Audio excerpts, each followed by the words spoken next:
got loyalty, got royalty inside my DNA. I got killer beats, got war and peace inside my DNA. I got poison, pain, and joy inside my DNA. Hello and welcome back to my channel, FanFIC Fantasy.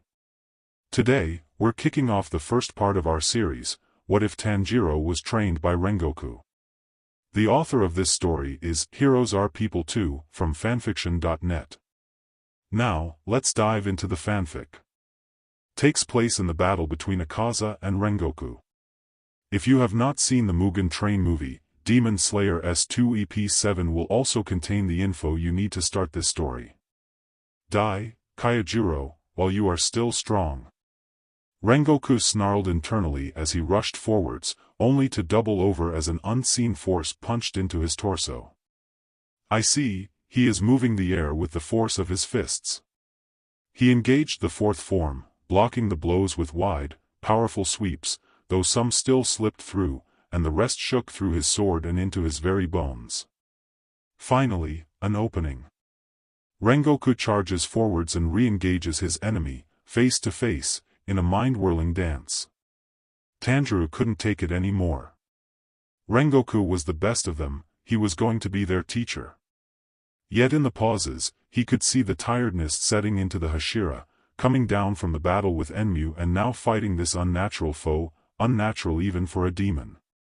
He could smell BLD coming from their battlefield, but despite the fact that the demon had been injured many times, he could only pick Rengoku's scent from the match.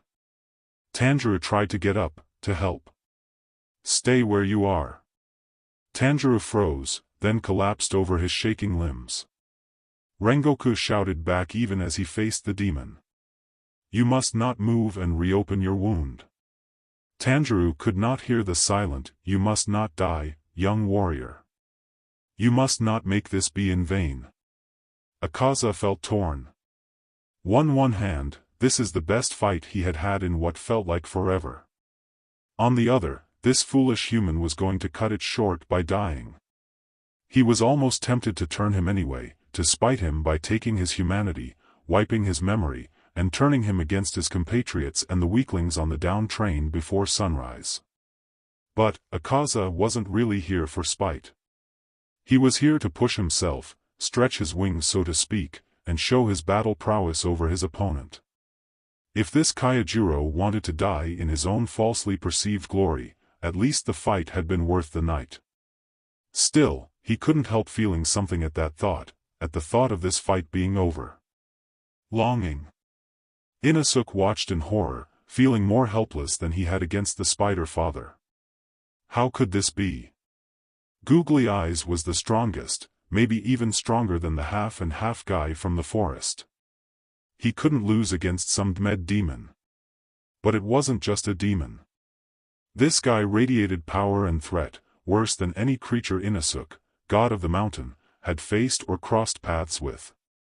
The boar wanted to help, but I can't, there is no opening. There was no way in to help.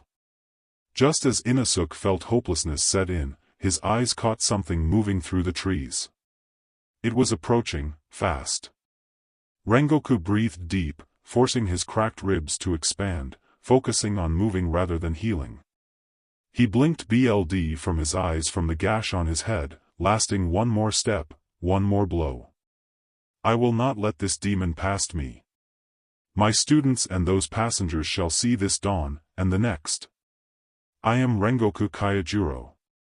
He struck, the blade deflected, Akaza threw his fist, Rengoku caught it on the blade, he was shaking so bad. Not, like, T. Rengoku startled as he stumbled forwards a step, the pressure suddenly released. His head dropped a bit as he numbly watched Akaza's arm fall through the air, a flash of bright green blocking his view for an instant before his head snapped up and he saw the demon being pushed away by a ferocious attack. He caught the edges of more green and a hint of purple. Another slayer had intervened. His knees hit the dirt as he watched the battle being taken away for the moment, breathing in, out, in. Disbelief clouded Akaza, as he backed away from his fight. It was his. This newcomer had no right to interrupt. If they wanted to test their mettle so bad, they could have waited their turn. This new pest swirled in a dizzying array, not faltering even as his arm shot back into existence. Blows landed, strength just under what Kaijiro had been delivering at the beginning of their duel, but the speed. Once this human readied their blade, it swung with ungodly speed, gashing him in cleaner cuts than before. As they spun, their patterned haori flared out. He grabbed the end and pulled. Seamlessly, the usurper threw their blade into a short spin in the air, turning with the force of his pull and yanking out of the coat, landing back in their original position to catch the blade. Since he cared to notice, a young woman glared up at him, in the same breaths as the other demon slayers, but a simple woven shirt, mussed and slightly torn. Something twinged in the back of his mind, screaming at him. Akaza sneered, bracing down and powering up Death Compass. I suggest you move so I may continue with my prize. I can take you both, but it defeats the point of a true duel, does it not? I can always fight you later, he growled. She said nothing, her blade blurred before she did, rushing him as he sent the first of many air blasts. She staggered under the pressure of them rushing past, but dodged them nonetheless. Akaza sent a brief glance to try and find Kaijiro, but could not see him before being distracted by burning in his hands. The vermin was just out of range of his physical fists, bruising under the edges of his attacks but infuriatingly missing every blow and gashing up his knuckles with the tip of her blade. Even time he threw a blow, that feeling itches in the back of his mind. He had only to reach out and answer it, but not in centuries had he been so caught up in a fight before. Enough. He paused for a fraction of a moment, stance widening, one arm pulled in by his side and the other held out straight. That was his mistake. In the span of the first missed strike, the insect leapt up, springboarding off his arm above him and twisting head down, legs up, twirling her blade towards his neck. Gritting his teeth, Akaza sent a punch upwards, knocking the blade from her hand with a blast of air. The sword spun away. He reached up to grab her by her filthy arms. A smaller blade appeared in her hand, cutting through his fingers, before coming down and being buried through the top of his skull as she fell to the ground. He paused at the surprising flash of pain behind his eyes. A Nichiren dagger? Annoying, but not deadly. The demon pulled it out with a grunt, tossing it to the side. With his demonic speed, he had turned to face her, as she still stood right behind him. He made to step forward that final, fatal step. Instead, she closed the distance herself and struck out, landing a lightning-fast, solid blow to his jaw, then leapt away towards her sword. At first, he was more surprised than angry that his head snapped to the side. Had she just punched him? Akaza grit his teeth, bruise already healed, began to stalk forwards. And stopped. The woman had readied into a stance for his approach. However, it was possibly the worst form she could have taken against him. Feet braced one in front of the other, spine twisted, blade high over her head and pointed at him. Having just fought him, he would have thought that she would know better. She would need her feet wide to dodge, blade low to block his center attacks, back straight to minimize injury. Was she so bold, or just that stupid? He did not heed her eyes flicking behind him once, distracted by her as he was. Face set in annoyance, Akaza prepared to finish this quickly, locking eyes that seemed to be pulling him in. Just as a blade bit into his collarbone and a weight slammed into his side. Kaijiro.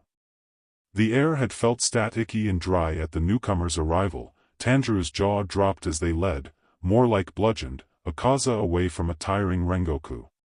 Tanjiro watched in awe as they faced off head-on, seeming from this distance like they were absorbing the blows, but probably were actually minutely dodging with incredible speed. He had gasped in horror when they had lost their blade, only to gasp again with Inosuke when they stabbed his skull and recovered. Then she punched the demon's face. Oh, what's with that? Inosuke cried. Manjaro, they are helping him. They showed up out of the dirt. What power! "Hey! Which mountains are you the god of?" he called, shaking with nerves as the stress of earlier eased a bit, but they paid him no mind. Tanjiro was about to be worried, remembering his sensei, when suddenly the man appeared out of nowhere, slamming into the demon and taking him to the ground.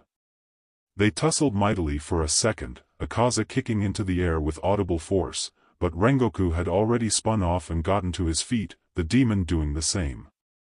Tanjiro winced as he sat up and crossed his legs, focusing his breathing. Rengoku and Akaza were going at it again, booms and flashes reaching the slower observers. The newcomer tracked the fight, mostly with their eyes, turning to watch until they paused at a new battleground, taking leaps to stay close to the fight. Tanjiro's heart jumped and he felt Inosuke tense as Rengoku was pushed back, stumbling and seeming to struggle. In the next instant the stranger was there, holding off the demon for some seconds until Rengoku recovered and attacked. They ducked down and out of the way, staying closer this time, better synced and delivering more blows as the two demon slayers got more familiar, sharing a space. "Does," Inosuke whispered, "does it look like they kinda move like Zenitsu to you?" Tanjiro blinked, watching the forms and trying to remember what little he has seen of the other 5 forms of thunder. If it was in fact thunder breathing, Tanjiro thought that would make sense. Fire and lightning were very complimenting visuals after all. Rengoku felt hope surge through him, lighting brighter than the immovable determination he had been living his final moments in. Now they swirled, blazing in the night and shining to a future he would live to see. Akaza was growing more and more frustrated, using his regeneration heavily as he almost carelessly threw his weight around. Rengoku had no idea who this young woman was, but she was exceptional at reading the battle and stepping in.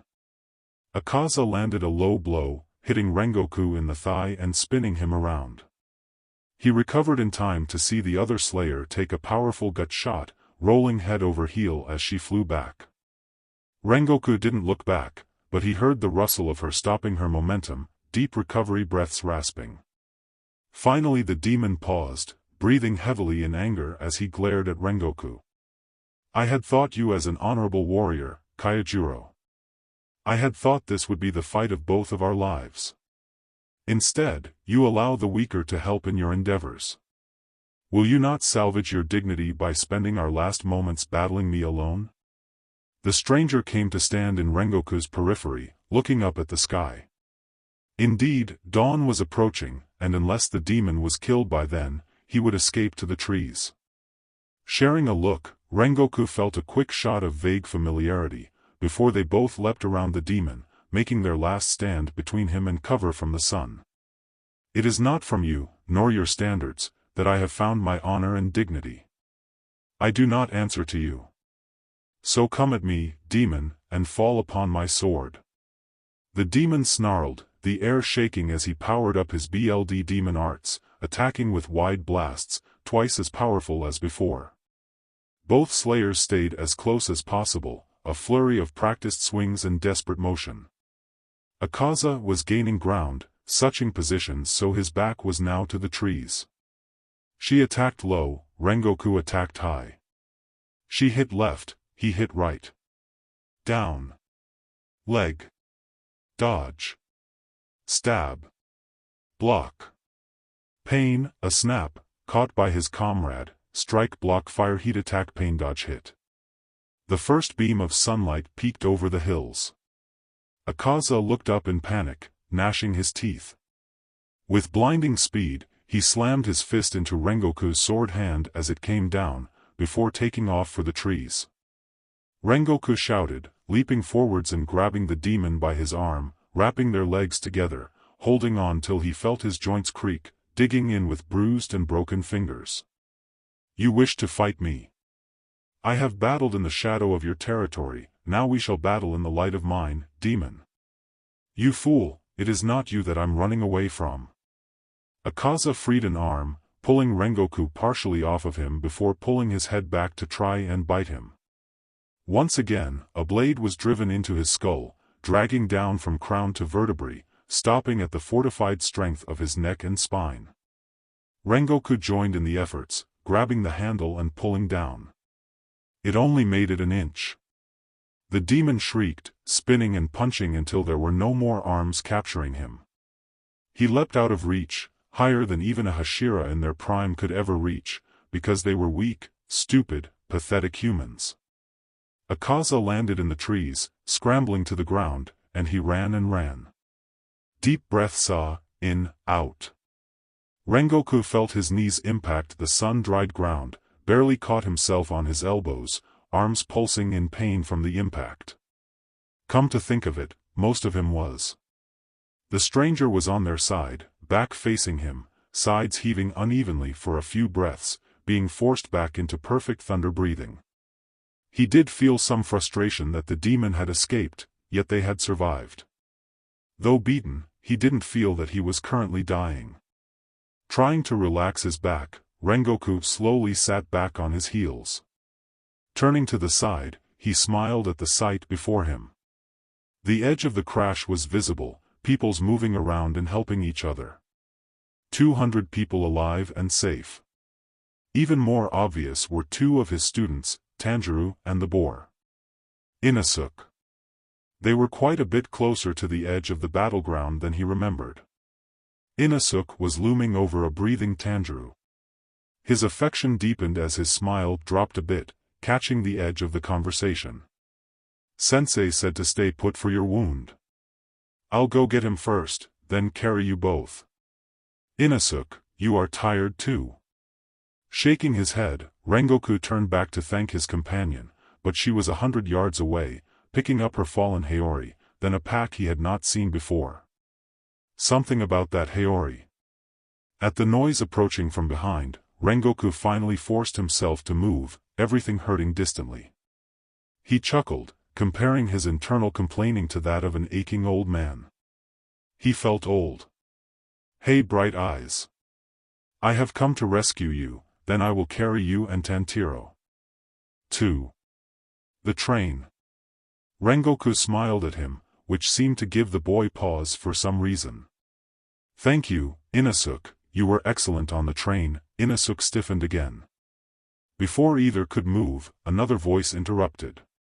Actually, it might be better if I move Rengoku-sama. Inosuke looked up at the woman, immediately defensive. Now Rengoku was sure. He had heard her voice before, but where? She clearly knew who he was.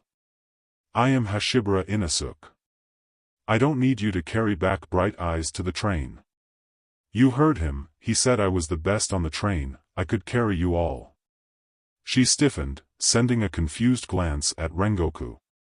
Ah, the boy did take some acclimating. He only nodded at her. Well, while that may not be in question, it would be better for both Rengoku-sama and your friend to have more stability. 2 arms per person, see. Inosuke sighed, contemplating for a long moment, before grumbling and helping the woman get Rengoku to his feet anyway, practically charging back to his friend. A wave of dizziness hit Rengoku once both feet were under him, but he resheathed his sword and let himself lean on the woman, as she tried to not lean on him in return. In front of them, he heard Tanjiro scold gently, Inosuke, before looking over the larger boy's shoulder at Rengoku. His smile wasn't even a rival for the sun, it outshone it by millions.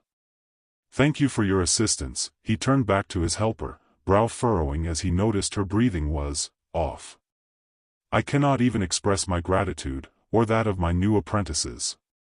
The woman nodded with a sullen look, so solemn that Rengoku didn't say more, though he felt his usual exuberance returning to his battered bones. Again, he wondered about the familiarity this woman held, feeling the answer inch closer. They heard the Zenitsu fussing before they saw him. Tanjiro breathed a sigh of relief to see Nezuko's box sealed on his back. Zenitsu was attempting to help some of the injured, though his voice was slurred and panicked, BLD coated one side of his face, and some of his steps were staggering and stiff. If you can walk or crawl, please head uphill from the crash, I said if you can. If not, wait for assistance. There's only one of me, it's my first crash too. Tanjiro smiled, carefully twisting in the awkward hold Inosuke had on him. He had his legs wrapped around the boar's waist, arms thrown around his neck, curled around his back. He had been worried that Inosuke would just toss him over his shoulders for a brief moment, but the boy had been exceptionally considerate of Tanjiro's wound. Zenitsu turned with fury in his eyes. Well, it's about time.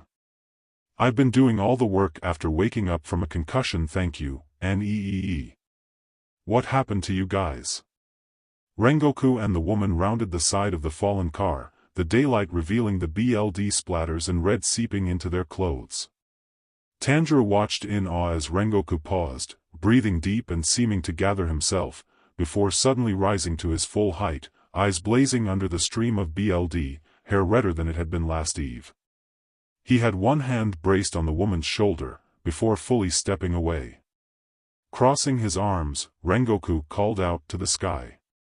All was silent, before a crow appeared, circling down to land on its MSTR's shoulder. Send word to the Kakushi, tell them what has happened here and lead them back. We will begin extraction, but we do not have enough for triage. A caw, then the crow was off. Tanjiro watched in a slight daze for a moment. When he turned, Rengoku was already in motion, lifting rubble to release 3 civilians, helping another to their feet, and moving further in. Inosuke, Rengoku called over the clamor of the fallen, take Tanjiro and put him with this group of injured, then join me. I will need your help carrying them to safety. Zenitsu, you go ahead and help anyone you can on your own.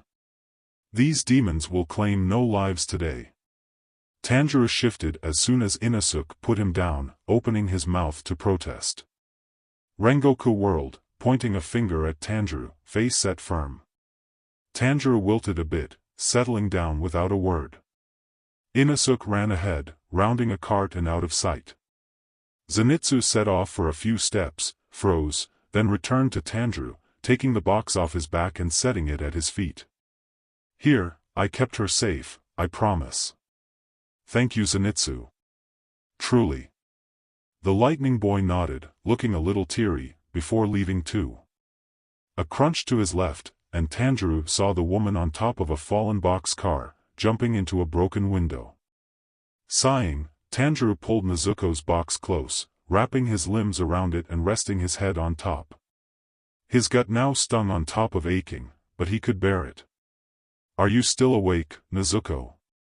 A tired and hoarse humph was muffled through the wood, and a faint scratching started on one side. Tanjiro smiles, quietly thumping his hand over the spot, before they both fell silent. The next thing he knew, he was startled awake as Inosuke brought back another person. He was now surrounded by 24 or so, all in various stages of panic, shock and despair. Then Inosuke was off, and Tanjiro took stock of the people. Hey, you all know it's gonna be okay. Some didn't listen or hear, but quite a few snapped their attention to him. Oh, really? It's fine, it's just perfect, that our entire train flipped, out here, in the middle of nowhere, that who knows how many have been crushed and killed, with no one going to have any idea we are gone till later today, maybe even tomorrow. Actually, as far as my companions have seen, nobody has been killed. We already sent for help, and lots of it, so by tomorrow we should actually be in hospitals or on our way home. I know it's pretty scary, and days like these seem like they will never end, but soon it will all be a memory. Most of those who had listened were mollified, beginning to talk amongst themselves. Tanjiro continued to speak softly to the people, and as more were added. Seeing the calmness of the other survivors, they too relaxed some. Tanjiro felt a little bit restless.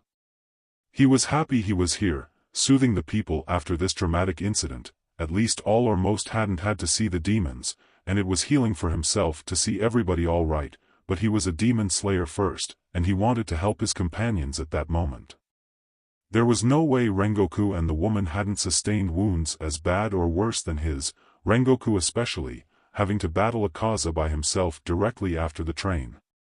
He must be exhausted. Yet he was not only directing the rescue, but participating in it. Was the distance between them so great? Tanjiro had thought he was doing very well, he had killed Enmu after all. But right now, he felt like he had those years ago, bowing in the snow to Tomioka-san, begging for his sister's life, helpless to stop the Hashira, as he had been helpless to save his family. Snapping out of it, Tanjiro looked around, intending to continue soothing, but the main group had been contagious, and everyone was holding, helping, and treating their fellow train mates, feeling bonded by their shared tragedy. Tanjiro was no longer with the land of the waking when his head re-met Nezuko's box. Letting his training and instinct take over, Rengoku moved and moved, not stopping. For an instant. There was so much to be done, so many still in peril. I feel like I'm breaking. I feel the ache radiating down to my bones and back out again. I feel the dark floating closer. It is not death, it can't be, perhaps it is only sleep. Rengoku locked all these feelings away, closed down in CHST under CHST. His legs creaked and his arms shook, back aching and eyelids pulled down by the weight of the world itself, but he only continued forwards, lifting and pulling, directing others to safety, slipping more and more on uneven ground. His vision shook with every step, body shaking from the pounding of his powerful heart. It thumped loudly as he stretched out his hand to a young woman, handed off an elderly man to the boar, moved the wreckage, moved past the breaking, moved. Gravel gave out under him, and he slid down a short incline, slowly tipping to his side at the bottom, just breathing. Get up. Is this how the flame Hashira would act? Get up. Shaking violently, he slowly came to, realizing someone was holding his shoulders and speaking. His vision was obscured by a dirty tunic half hidden by bright green and deep blue, covered in long, cascading black hair. AMA. Rengoku-sama. Can you stay awake? Rengoku-sama. Rengoku blinked, focusing on the woman. In the daylight, he could see mottled bruises lining her wrists and lower forearms, some peeking out from her collar, one big one across her cheek, not all of them new from tonight. Here, she let go of one of his shoulders, shifting to the side and helping him sit up more comfortably. Try to stay awake, your crow here says that the Kakushi are close by. It's been a few hours, you've done it. Rengoku slowly shook his head, regretting the movement instantly as the world spun like a children's top. No, I have to finish finding them. The woman shook her head. Look, Rengoku-sama, she pointed ahead, you have made it to the end of the train. Lifting his head, Rengoku stared for a moment, finally registering that, yes, there were only tracks in front of him. In the distance he could make out movement. The Kakushi, or a mirage of the morning heat. Please breathe, Rengoku-sama. Anything you can do to start healing. Those boys will need you. Yes, his apprentices. Barely a night together, and already they had gone above expectation. Killing a lower moon and surviving an upper, and most of all, saving the people of the train. He was very proud. Tanjiro distracted himself from the pain by watching Zenitsu. Being the second best off, Inosuke somehow coming out relatively unscathed, the Kakushi had already finished treating him, binding his head and giving him medicine and water. Now he had once again taken guard of Nezuko, laying his Haori over it and speaking softly to the box, ordered to stay off his feet while they monitored the concussion. Inosuke had taken the concerned words of one of the helpers as a challenge, much like their first meeting, and had just about been swindled into helping the injured and running supplies. It was a comfort, that not all things had changed. Tanjiro winced, head already aching from the sense of BLD in tears and antiseptic. His wound had been a bit difficult, being less of a slash and more of a hole, but they sewed in one suture, lessening the size of the wound but leaving drainage. Rengoku was, frankly, in horrible shape. While conscious, he had seemed very dazed and unsteady, and it was too strange to see how easily they got him to lay down, when even an upper moon could not. Tanjiro felt his heart swell in swirling waves of concern and respect. The eldest son had a feeling the man would not succumb to this. The woman was worrying, though. Once she and an entourage of Kakushi had returned with Rengoku, she had wandered off to the side, curling up against the debris and remaining as still as death. A young female helper had kept trying to help, but for some reason the woman had waved her off for some time. Finally, either giving in from annoyance or exhaustion, the woman had allowed the Kakushi to wrap her abdomen, then insistently waved her off. The Kakushi had only left after an older male counterpart had rushed over, leading her away with a firm disposition. Which was odd. He winced as he was jostled, brought back to the present by the burning in his gut. "All right, the wound had already started clotting before we even got here," the Kakushi said, "though the muscle will take time to heal. Your internal organs seem okay, but we will need to guard against infection in your deep tissue. Mostly, the more rest you get, the better this will go. Your body is healing from a myriad of other issues too." He helped Tanjiro sit up, putting his shirt back on, buttoned only across his chest, then wrapped him in his own haori. "Let us know if you get cold. I'll have some water brought over, remember to drink it slowly." Tanjiro gave his thanks before settling back, enjoying the warmth of the sun seeping into his dark uniform. It was a rough, inside and out. Rengoku wanted to comfort his apprentices, but as the Kakushi in charge of him had, well, bluntly put it, how is dropping dead in the middle of all these poor people setting a good example for anyone? So, he set aside the more emotional aspect of his mentorship in favor of immediate health. Honestly, he was amazed that he was awake at all. Partially awake, anyways. He was fading in and out somewhat. After a rather intense shot of pain, Rengoku was brought back into full consciousness, adrenaline resurging again to handle the burn of disinfectant. "Grit your teeth and bear it." He couldn't help the groan of pain that escaped his split lips, but he could feel a small, soft hand caressing his, knowing better than to let him latch on in pain. A demon slayer could easily shatter such an appendage. After minutes that felt like hours, the burning faded to bearable. Rengoku looked at his comforter, an incredibly young Kakushi, probably still in training. She smiled down with slightly watery eyes. He returned the favor. It would be a bit before Rengoku could fully sleep, needing to settle both his aching body and whirling mind.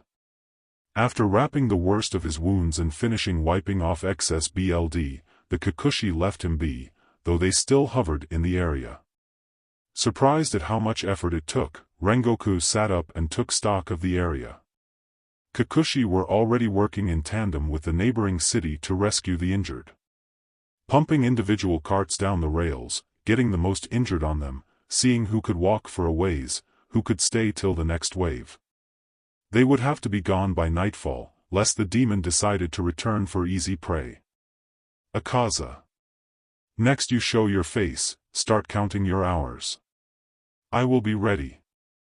At least in recent generations, it was unprecedented to survive an upper moon, not unheard of, but still. If aid hadn't arrived when it did. Speaking of. Rengoku turned and saw Tanjiro and Zenitsu, the former asleep, face lax and young.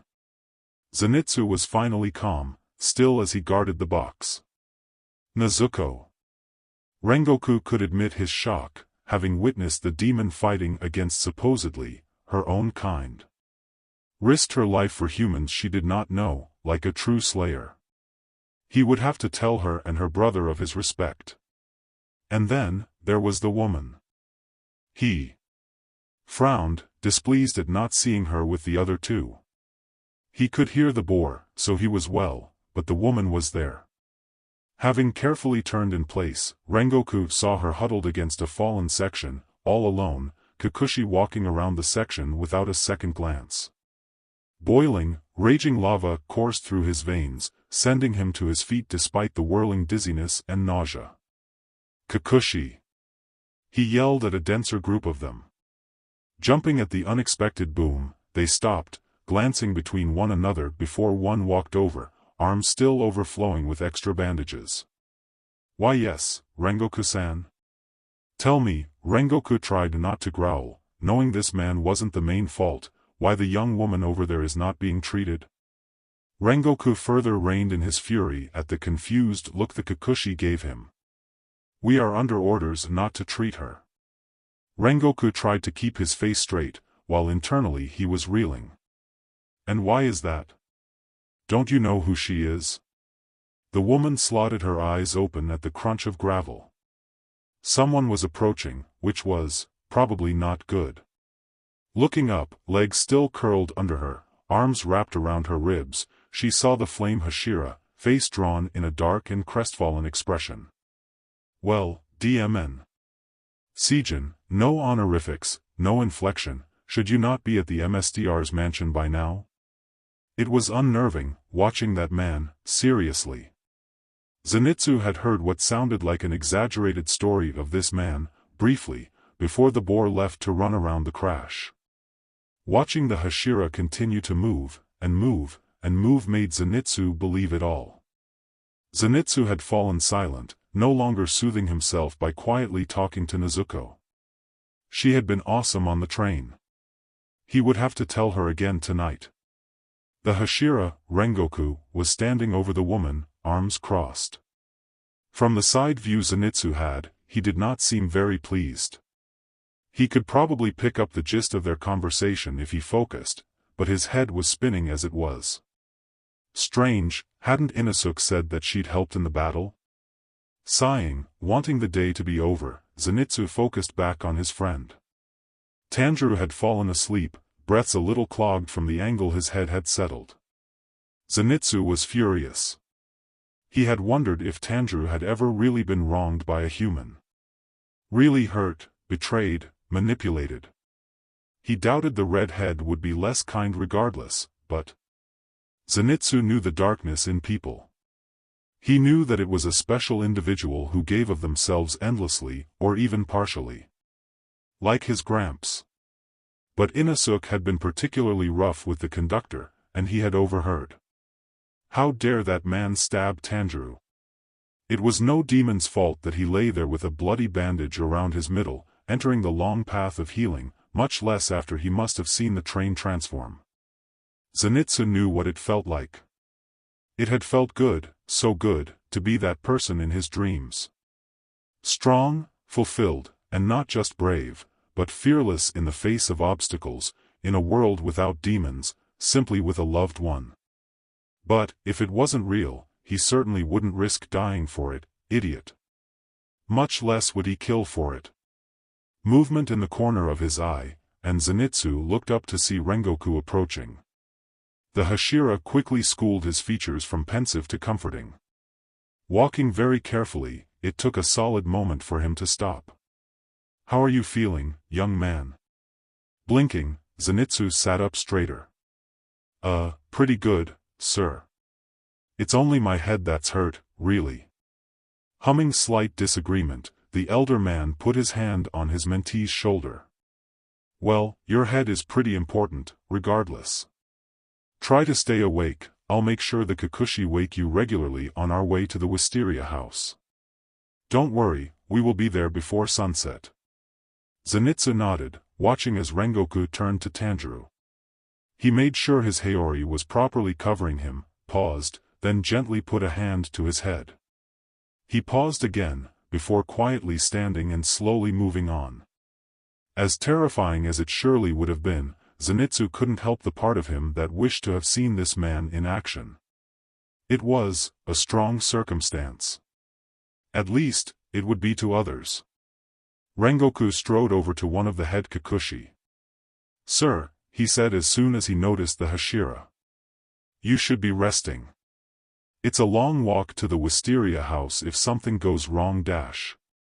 We may leave, Rengoku interrupted, once we also obtain a stretcher for the woman, Seijin. At that, the Kakushi paused. Sir, we are under orders. She is no longer a part of the Corp, and cannot receive aid from us. The Wisteria house won't let her in either. Then it is almost fate where this train has landed. The house we are going to has a tree that grew outside its court. She will be safe under it. I will take responsibility for her delay to the MSTR's house, but in turn I must insist you bring her with us, for I am not currently physically able. The Kakushi deflated, hesitating before nodding his head and calling over 2 of his underlings. Rengoku looked around to locate the boar boy, seeing him rushing around through the crowds and hoping he would not run out of energy soon. Then he sat down, breathing deep, and after a few minutes, was loaded into a stretcher. At last, Rengoku slept. Ugh, finally. The air held a slight chill as the sun became blocked by the trees, the sky above slowly shifting from blue to pink.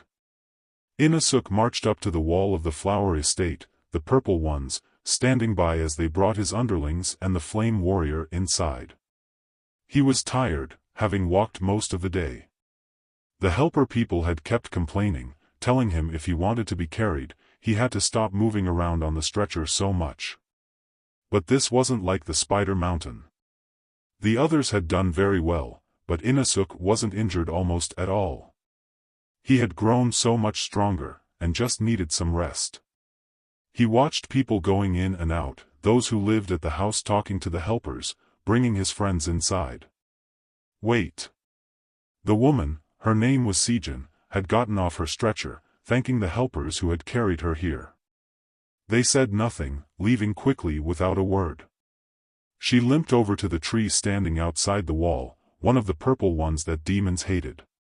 Sijin unloaded her things, setting her pack down and drawing her Haori around her body, before using the bag as a pillow and laying down again.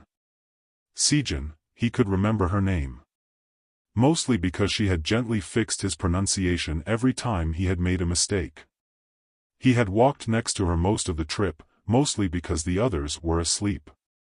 He had carried Nezuko most of the day, but when Zenitsu was awake he had wanted her. The others had slept the entire way. But their breathing had been steady, so he wasn't too worried. One of the helpers started hurting him inside, to which he balked. Oi, oi. What about the woman? She needs to see the healers too. That woman is not allowed inside. Please, head in with your comrades. But, why? The helper sighed, backing up and beginning to close the gates, now that Inosuke was inside. Why don't you ask your Hashira, kid? I have places to be before dark. With that, he was gone. Inosuke fumed, almost storming outside. How dare that weakling tell him what to do? Yet, the woman hadn't tried coming in either. Making up his mind, Inosuke turned inside. Fine, they wanted him to ask Bright Eyes, then he would. He would bring her inside, tell her to stop being dumb. She would listen, they were bound by fighting now, joined in the hunt. But when he found them, they were in a bathhouse, minus Nezuko. The steam would probably be uncomfortable in her box. Instead of being one big pool, there were smaller, separate grooves and pits with drains. Which was kind of a good thing. Zenitsu was washing himself under the watchful eye of a young man, who was quietly talking and asking the lightning boy questions. He seemed fine. Inosuke's heart did a weird, painful swooping feel when he saw Tanjiro. The redhead was not in a bath, but instead was on a table, surrounded by people who seemed anxious. He only had a towel across his hips, skin pink from having warm water run over him, face scrunching and eyes fluttering as they looked at the wound in his stomach. A younger girl came running in with a bucket, a sharp medicinal smell reaching Inosuke. One of the elder women in the room fished a dark, soaked rag from it, pressing it to the stab. Tanjiro immediately arched, gasping once, mouth open in a silent cry as an older man stroked his wet hair. Some quiet words from another girl, and Tanjiro relaxed with a shaking where he lay. Inosuke clenched his fists. He knew that these people were helping. He remembered how much faster he had healed at the other house. But seeing his underling like this, it made him want to rip something apart, damn it. Young man, come here. Inosuke's head whipped to the side. The flame Hashira was submerged in a basin, water flowing from a hole in its top and out the bottom. The water was slowly fading from pink to clear. Inosuke shuffled over, eyes turning between Tanjiro and the elder man. Rengoku breathed in, slow and deep for a few cycles, before speaking. Young Tanjiro is going to be fine. They have found that the weapon used against him was poisoned. But he is strong, and it was caught in time.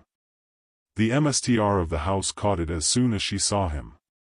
The steam was really starting to build up in his mask. After a few more breaths it became unbearable, and Inosuke removed the boar head. The young man did not notice Rengoku's eyes widening briefly in surprise, before either professionalism or exhaustion smoothed his features. What a dirty move from that trained guy, Inosuke growled. I wish he had died in the crash, no matter what Gonpakiro said. No. He hadn't yelled, but Rengoku's voice clipped through the room in a quick rumble. Inosuke's head snapped up, and any who weren't occupied with an emergency glanced over.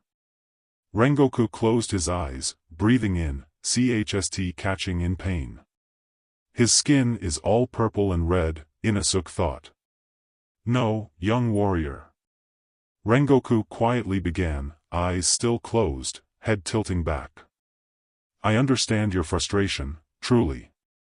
But you must always remember, the day you passed the test, the moment you picked up those swords, you vowed to be a defender of humans.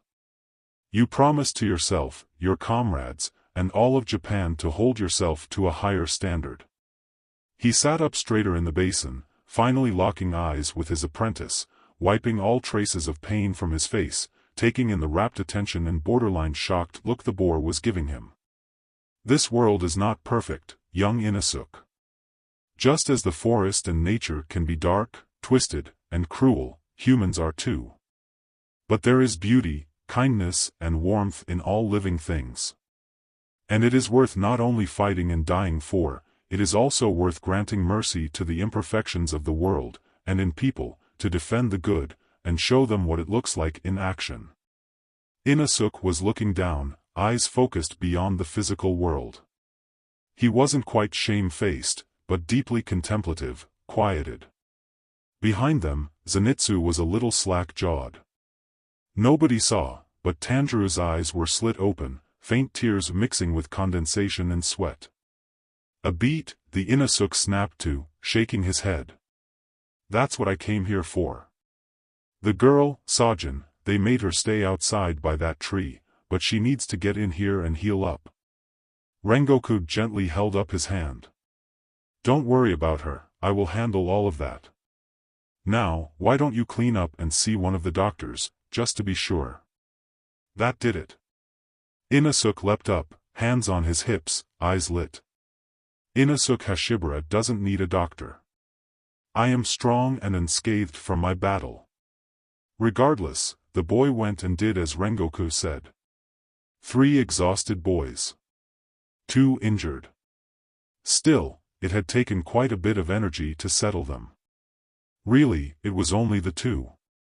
Tanjiro had settled later into the evening, reassuring the other 2 before being taken to a private room to rest. Nezuko and her box were already waiting in there, the girl having crawled out of the box and onto a tatami, asleep in her tiny form. Rengoku felt a small smile grace his lips. They had done very well. The other 2 had as well. Again, he was very proud. Still. Brave of you saying that to my face. I think I prefer the boar head regardless. And no, Inosuke, I have a concussion kkyyyya. Rengoku reached deep into his memories, to the near-empty handful of times he had ever needed to scold Sanjuro. Letting his exhaustion stern his features, Rengoku slid the door open, staring down at the 2 boys. Zenitsu was on his side, partially pinned by Inosuke, who was gearing up to attack the boy in full. Both snapped their attention to him, Zenitsu pointing down. He started it. And I'll finish it. Rengoku sighed, gracefully bracing his hand up on the door, both to enlarge his physical presence, and to hide some of the dizziness and shaking that had been coming in waves. Mitsuri had never made trouble like this. Young men, we have had quite a day, and we all have healing to do. Please, settle in for the night, let both your bodies and the staff of their house do their jobs. You have done fantastically, now reward yourself. We have eaten well, so sleep. The boys looked at each other, untangling and doing as he said. Zenitsu bowed while Inosuke blew out the light. Rengoku smiled again, grabbing some blankets from inside, then closed the door, pretending to not hear the whispered bickering as he carefully made his way down the hall. 3 down, 1 to go. Rengoku walked one direction till he made it to a door outside. The place was even bigger than his estate, and he wasn't sure exactly where he was, just what he was looking for. He rounded the house from the outside, and would have enjoyed the fresh air, but even the temperate nature made him start shivering. Finally he approached a larger door, made to accept large amounts of patients, some of which he could hear inside. Quietly entering, Rengoku passed the doors of other patients, following the light at the end of the hallway, making his presence known to the woman inside. "Excuse me, do you have any spare travel kits? First aid specifically?" She turned, surprised but not startled. "Rengoku-san, of course. Did you need assistance of any kind?" "No thank you, miss, just the kit, and perhaps point me to the kitchens." She nodded, her face seeming to glow a bit as she bowed and left. She returned moments later, a light wood box in her hand, giving it over. For some reason, her face was truly pink now. If you head to the left, turn right at the second hall, the light should still be on." "Thank you very much," he said as he turned to leave. "Why yes, thank you." Rengoku was half out the door when he heard her strained whisper, "Thank you too?" "Ugh." Before he continued on. There was only one person in the kitchen, 2 candles her only light. She glanced up at him, unconcerned, before bowing and going to a back room. Shrugging mentally, Rengoku gathered a good amount of food on a large platter. Retracing his steps, he went back outside. It seemed he had gone the long way, but eventually he found the gate to outside. With the trees keeping the house safe, no one was on patrol. He made it outside undisturbed. Sijin startled awake at the sound of his arrival. She watched his approach suspiciously. In the light of the stars and flickering torches on the wall, Rengoku saw that she had some makeshift bandages on her. However, her breathing was labored and hoarse as it had been during the battle. An older injury? Setting down the items he'd collected, Rengoku kneeled and braced his weight on his knee. "Do you require assistance?" She searched deeply into his gaze, irises a uniform black in the night, before she shook her head, sitting up straighter. "No, thank you." Even with the struggle breathing, her voice was rich, projecting. There was a beat, neither moved. "I assume these are for my journey back to the MSTR's house tomorrow?" Rengoku shook his head vigorously, fighting an unexpectedly strong wave of dizziness. "I would actually ask, if you are willing to wait, to do so. I will write a letter to the mansion. I would have you fight this final demon of yours that you told me of, especially since you gave up its chase to assist me. Besides, even if the Corp had heard of your excommunication, only the Hashira know the reason, so you wouldn't be overly disturbed on our journey." Sijin had not broken eye contact, held his gaze, before nodding.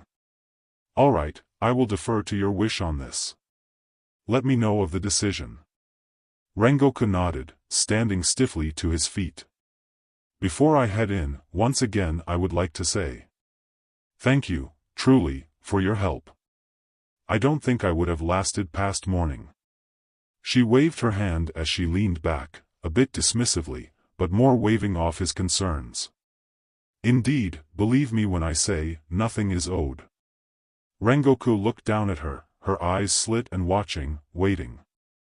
He simply bowed, deep as he could in his state, then walked back inside. The halls were dark, and he was lost again. Seeing a moving light, he approached it, about to apologize when the attendant turned the corner and jumped a foot in the air. "Our Rengoku-san. Oh my we've been looking everywhere for you. Please follow me to your room goodness. Look what you've done, one of your wounds bled through." Looking at his yukata, Rengoku saw blood across his abdomen.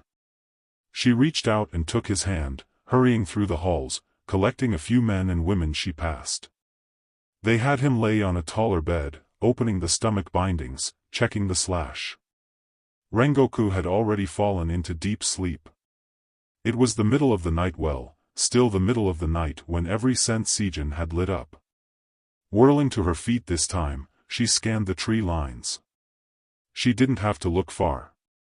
Standing just outside the wisteria trees spread, slobbering all over the ground, was a low-level demon, eyes fixed like she was the last human on Earth. Could this day be any longer? Rage began to heat her body, adrenaline smoothing the shaking of her exhausted body.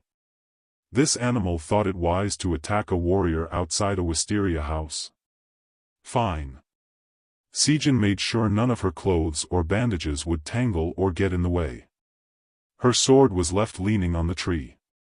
The creature growled in excitement at her approach, lumbering back and forth in anticipation. She reached up, snagging a string of flowers. 2 steps from the overhang's edge, it lunged. Sejin jumped forwards with all her remaining might, left arm swng and connecting with the demon's jaw with more of a bang than a crack. It spun around, shrieking in rage and pain. About 4 seconds till the jaw heals. Thunder breathing, first form. Grabbing the demon by its now loose lower jaw, shrugging her shoulders up to defend against stray claws, she took her right hand and the flowers therein, shoving her fist down the creature's throat with inconsiderate rage, hissing in her own anger at a pull in her side. Her arm ripped out just as the jaw healed shut, the demon looking at her in shock, then terror, clawing at its own chest. It opened its mouth to howl, but only managed a croak as it fell to its knees, throat bloody from its own efforts. Sejin was already back at her bed, watching her arm clean as the gore turned to ashes. Blood still seeped from many of his pores, his eyes, as he made his way through the dark trees. Akaza was still healing from Muzan's displeasure, having failed to kill any humans, slayers, or Hashira last night. Yet, his mind was far, far away from these troubles.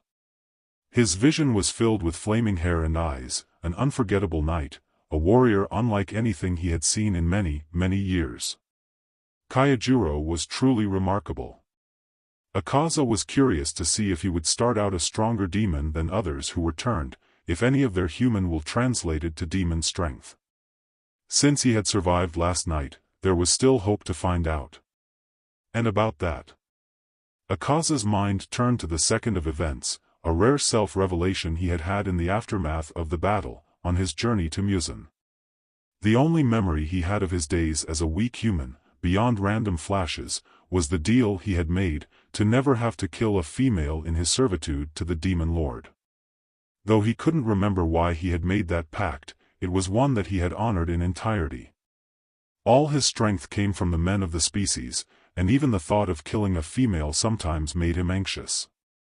Yet, for the first time in his life in centuries, anger had clouded him so heavily that he had almost broken his own promise, and with a vengeance at that. That woman, he did not know her name, had gotten between him and the one thing he searched for in this dull, almost boring life. His only real challenges were the few demons above him, and it might be centuries more before he could compete with that. He had not realized how desperately he had needed that battle with Kaijiro. That man must become a demon, he had to gain favor with Muzan and drag Kaijiro in if that's what it took. But he was grateful for this second opportunity. In retrospect, the woman had not been at her best. She had entered the fight injured or exhausted, and had still represented herself well. Even though she did not seem to respect the rules of a duel, perhaps because she was a woman, Akaza now saw her potential, both as a warrior and an inspiration.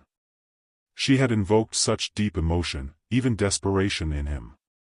Coupled with the fervor and respect Kaijiro had awakened.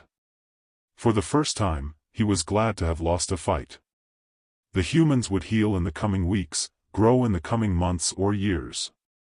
Akaza would have his rematch with Kaijiro. Then he would find the woman, and keep his promise. She would not die. She would join whomever was left in the aftermath of his duel with the Hashira, and spend the rest of her existence fighting alongside the winner. Hopefully, not as a human. His body was lit by a raging fire on the inside. So how in heaven's name was his skin cold? Rengoku woke up, shuddering in fever and a bit of nausea. His throat felt itchy and sore, he was thirsty, but couldn't quite seem to imagine swallowing water, much less food. Illness onset from the strain on his body, it seemed. Opening his eyes, Rengoku quickly slammed them shut from the onslaught of glowing white squares. His windows were shuttered, but the sun behind them flowed through punishingly. So, midday then. He laid there, breathing deep and deliberate for some time, before realizing that he could not hear anyone around him. They must all be with other patients. There had been a lot through the house last night, people resting and healing, but hopefully there had not been an emergency. Gently stretching his neck, Rengoku began the arduous process of sitting up, a chill hitting him as the blanket slid from his chest to his lap. His abdomen was more securely wrapped, the bandages pure white, and the skin felt a little tight. Good, that meant it had sealed over. Most of the rest of him was covered in bandages. Actually, most of the rest of him was only covered in bandages. A quick scan of the room showed nothing of help to him. Spurred on by curiosity, and a need for answers and assistance, Rengoku carefully turned and got his feet on the ground, threw the fluffy blanket around his shoulders, securing it with one hand at the chest and the other at the waist inside, then leaned forwards and stood. He was stiff. Sore was an offensive understatement. His left knee popped, and his feet tingled as blood rushed to them, while his head spun for the opposite reason. He deepened his concentration breathing, and once both eyes were processing the same image, he set out for the door. It took a ridiculous amount of energy to slide the thing over, but he was now trotting down the sun-warmed wood, reveling in its warmth on his face and hair. Rengoku almost hadn't been here. He had almost died not even 2 nights ago. He had never really had to stare down the other side like that. It was a sacrifice he would not have hesitated in making, nor regretted. Still, even with his battered body, he was enjoying this appealing day. As he followed the porch lining the house, it eventually ended, the house merging directly with the wall. Interesting. He took the last door in, then much like last night, began the long trek through the maze. He ignored a great many pains shooting through his body as he continued. Fortunately, it was only a few minutes before he heard a familiar voice. Following it to a door, Rengoku entered a very large room with many doors to the outside. The wall with the doors was curved, and he saw a shadow playfully dash past them as the excited voice of Inosuke rumbled past. Rengoku walked over and through the closest door. The other side of the doors had a shaded engawa, long, wide, with low coverage and thick, dark pillars supporting the roof. Beyond that, was a training yard. The aforementioned boar was zipping across the yard and its obstacles. Well, for the first time Rengoku should probably call him a boy. The trademark boar head was missing. Rengoku watched a little slack-jawed at the incredible feats of flexibility the young man was performing. He hadn't seen such a display before.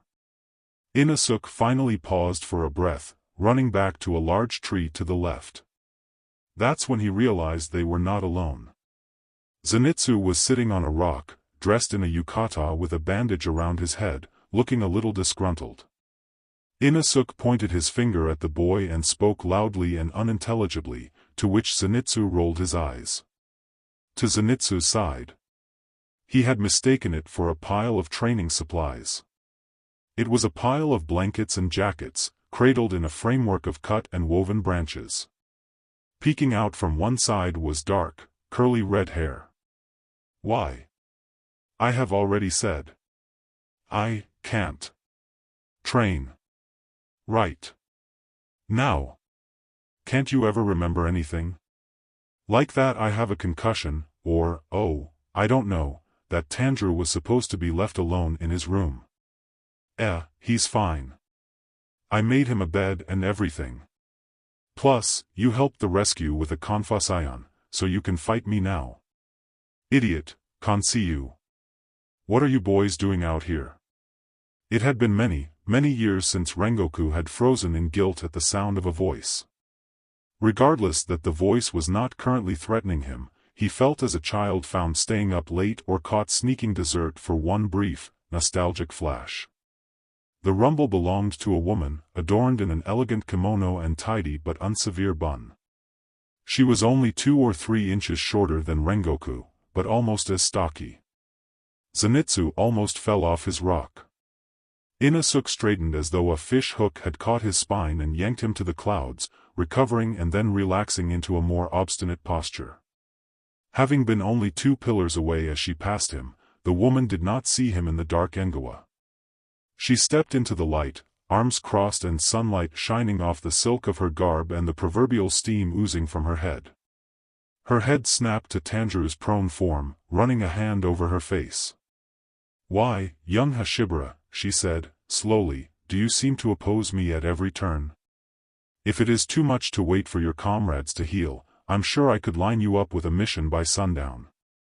I have done nothing to you to warrant this wrath. Nothing. You stole the mountain god's head from me and are trying to trap me in your maze house. I've been stuck in one before.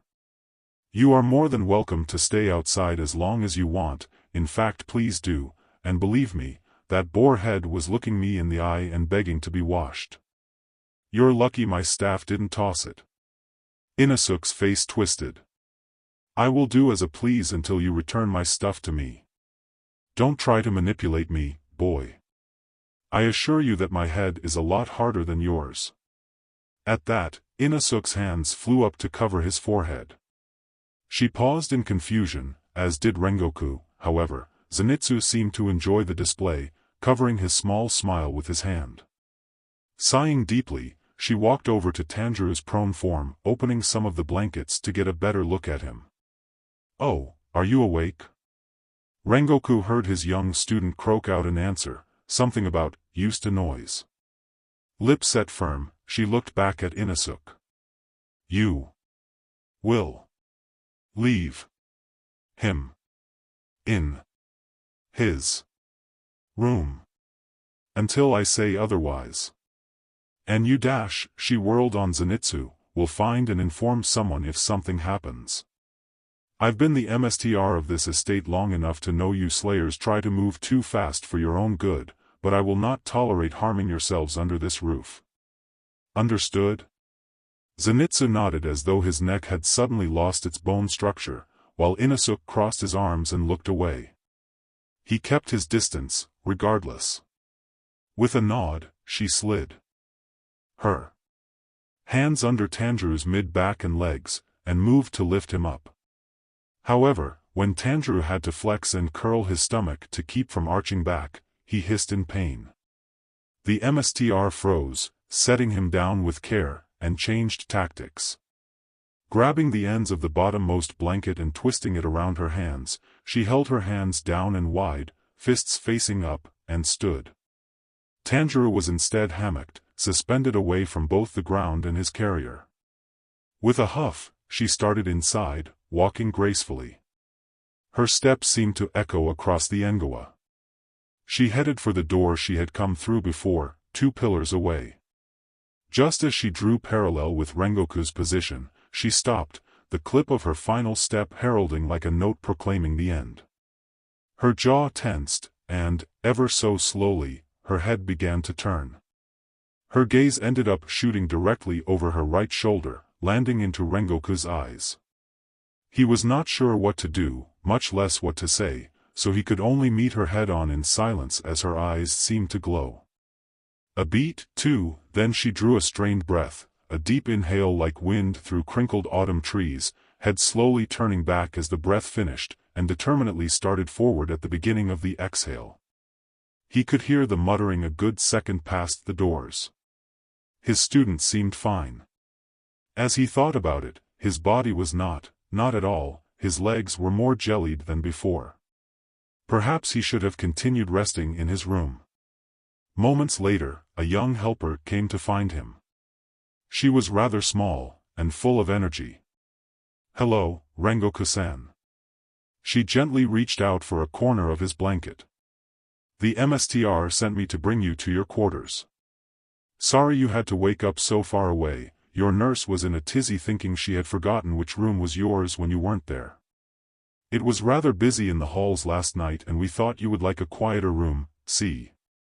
We weren't expecting you to wake up so soon, you're so strong. But the MSTR said you had gotten lost this morning. That does seem to be a theme today, haha." He smiled at her sweet demeanor. His body still ached, but his soul less so. Days passed. Sijin had used every home remedy, technique, and mindset she could think of to expedite her healing. Mostly, she rested, and this early summer was kind and warmth was easy to come by day and night. Rengoku had visited her every single evening or night, bringing food, asking if she needed assistance. Tonight was different.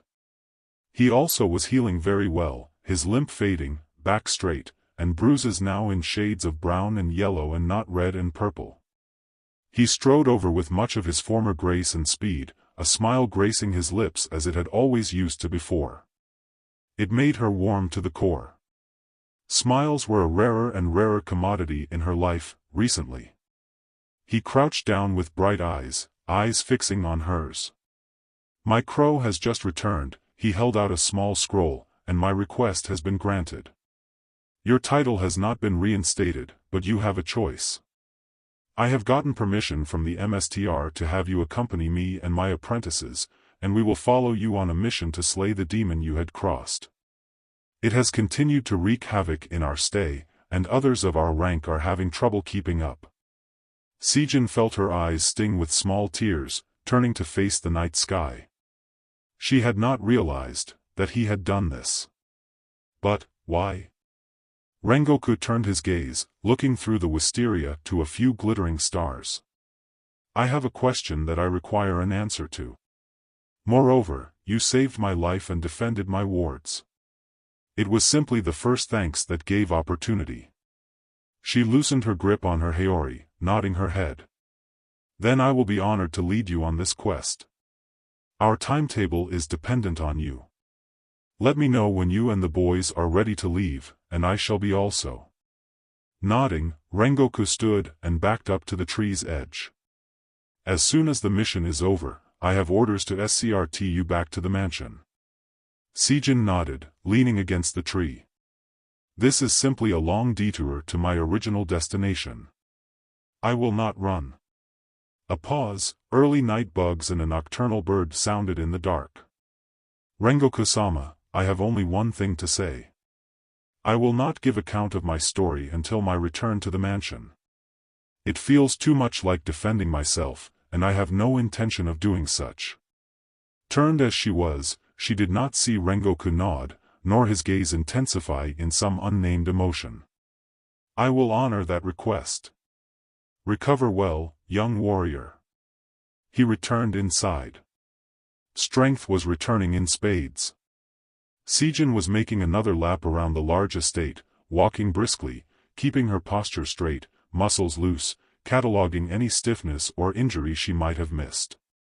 She was passing where Inosuke usually was. He could sense her presence and would pop over the wall to talk sometimes. She always kept it short, not really sure what to say to the younger. Today, there was a new voice. "Nezuko. Don't follow me out here. The sun is out." Sijin stopped. Why would that matter? Pausing for a long moment, Sijin made up her mind. Mindful of her healing body, she took a short head start and jumped at the wall, kicking off on her peak and grabbing the edge with her fingertips. It was harder than it used to be, of course, but not as difficult as she feared. A gentle voice was speaking in the large overhang of this front door, before finally its owner approached. The red head, Tanjiro. Tanjiro. And Nezuko. These were the Kamadu siblings. The demon who did no harm to humans. Her crow had returned with news of that particular trial and its outcome. She had no problem with the outcome. Having demonic strength on your side was no laughing matter. Still, they let a literal demon within their walls, whereas I'm stuck out here. I would prefer if you were inside, but as long as you stay under the overhang you can be here. I know it's probably boring for you sometimes. The boy looked around the yard, and it was only then that Sejin saw Inosuke behind and partially in a bush to her right, bore mask affixed on what Sejin assumed was going to be his victim. Oh! It seemed she had been caught. Tanjiro jogged over, looking up at her position on the wall. She was almost tempted to drop down, but the look on his face was so earnest. Just then, Inosuke struck, bolting from his hiding spot and charging. Seeming unsurprised, Tanjiro spun, and as Inosuke approached low, jumped, putting his hands on Inosuke's head and using the momentum to flip over him, landing on his feet. Inosuke slowed and turned, growling in frustration. How'd you do that?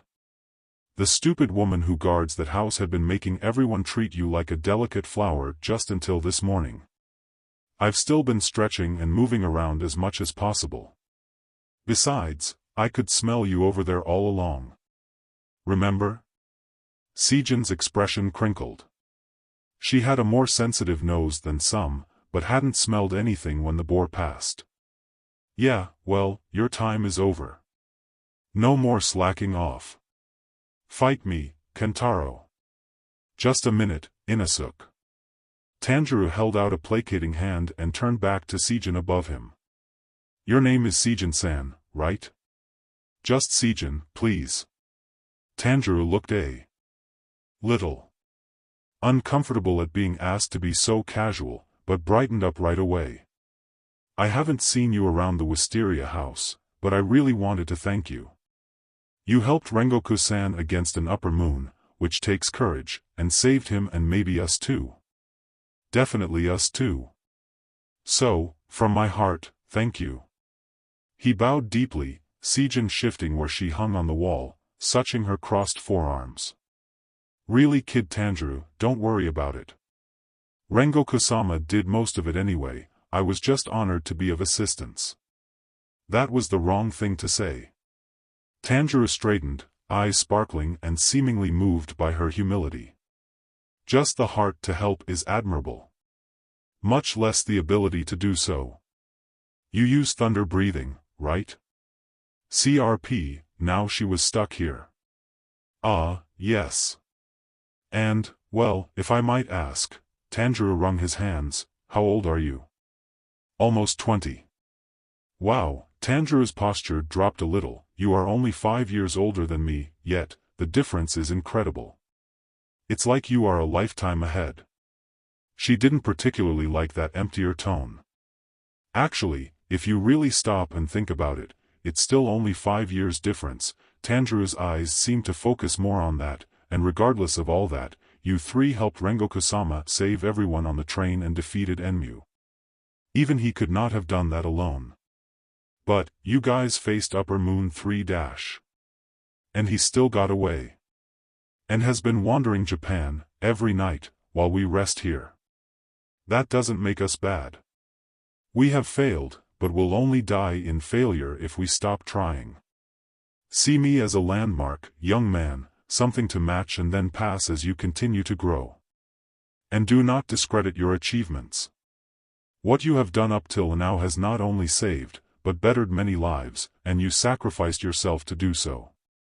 Here, she finally let her lips curl in a tiny smile. Just the heart to help is admirable. Much less the ability to do so. At that, Tanjiro blushed and looked down, eyes a tad shiny. Inosuke was sitting down hunched on the ground. He was definitely pouting, but less impatient than before. Sejin had noticed on their journey to the Wisteria house, he was incredibly deep-feeling, and very intelligent, if not deep-thinking. Even if his final conclusion on a matter was not perfectly correct, it at least propelled him forwards. Something had stunted him, but that did not seem to slow him like it might another. A movement on the corner of her eye, and she glanced to her right to see one of the workers coming over with a broom. She turned back to the boys. "So, don't let me interrupt you. I'm sure you boys have plenty to recover and refine. Hey." Sejin grunted as the tightly woven bristles of a broom struck her side again, the impact wide and heavy. "Get off my wall," the smaller woman said, punctuating each word as you might expect. "Okay, oof, alright, but you gotta move. Stop that. Or I'm gonna accidentally crush you. You aren't allowed in. Get off the property." Sejin ended up sliding down the wall, rolling to her back while the worker attempted to continue raining blows upon her. Sejin caught the makeshift staff in its next arc, and that was that. Pursing her lips, Sejin stood, holding the weapon away from the worker. Sejin, are you all right?" Giving a smirk full of teeth and staring the worker dead in the eye, Sejin tossed the broom back over the wall. The worker had a brief flash of fear cross her gaze, before straightening and pushing out her chin. "Her head is maybe up to my collarbones." "Cute." "I'm fine, Tanjiro, thank you. I'll swing around some other time, see you then." Exaggerating her smile once more, Sejin stepped around the woman, leaned down in a facsimile of Form 1, and shot off at inhuman speeds, leaving the other in her literal dust. Not as fast as before, but soon. It had taken him the longest, but Rengoku was finally up and training. In more ways than one. "Then I blazed down that mountain before everybody. They sent me my swords all shiny and flat, not good for really tearing an enemy. Except with that spider father on the infected mountain, my beast forms haven't let me down." The four were sitting in a circle in Rengoku's room, recounting their previous training at his behest. Inosuke had just finished. With an image of their experiences in mind, he could better see where strengths and weaknesses in them would come from. "You three have unusual experiences in regards to demon slaying. One trained by a retired Hashira, one who learned to fight from nature herself, and one who barely missed Muzan himself to live on, only to meet the demon lord again. These mean something, to you, your legacy, and how others will perceive you in your travels. We shall hone the strengths that have led you this far, then bring more out of you with strong work." Rengoku looked deep into each of the boys' eyes. Zenitsu seemed afraid he was the one Rengoku was having the hardest time understanding and planning for. He would accept the challenge to ignite this young man into what he had seen on the train before.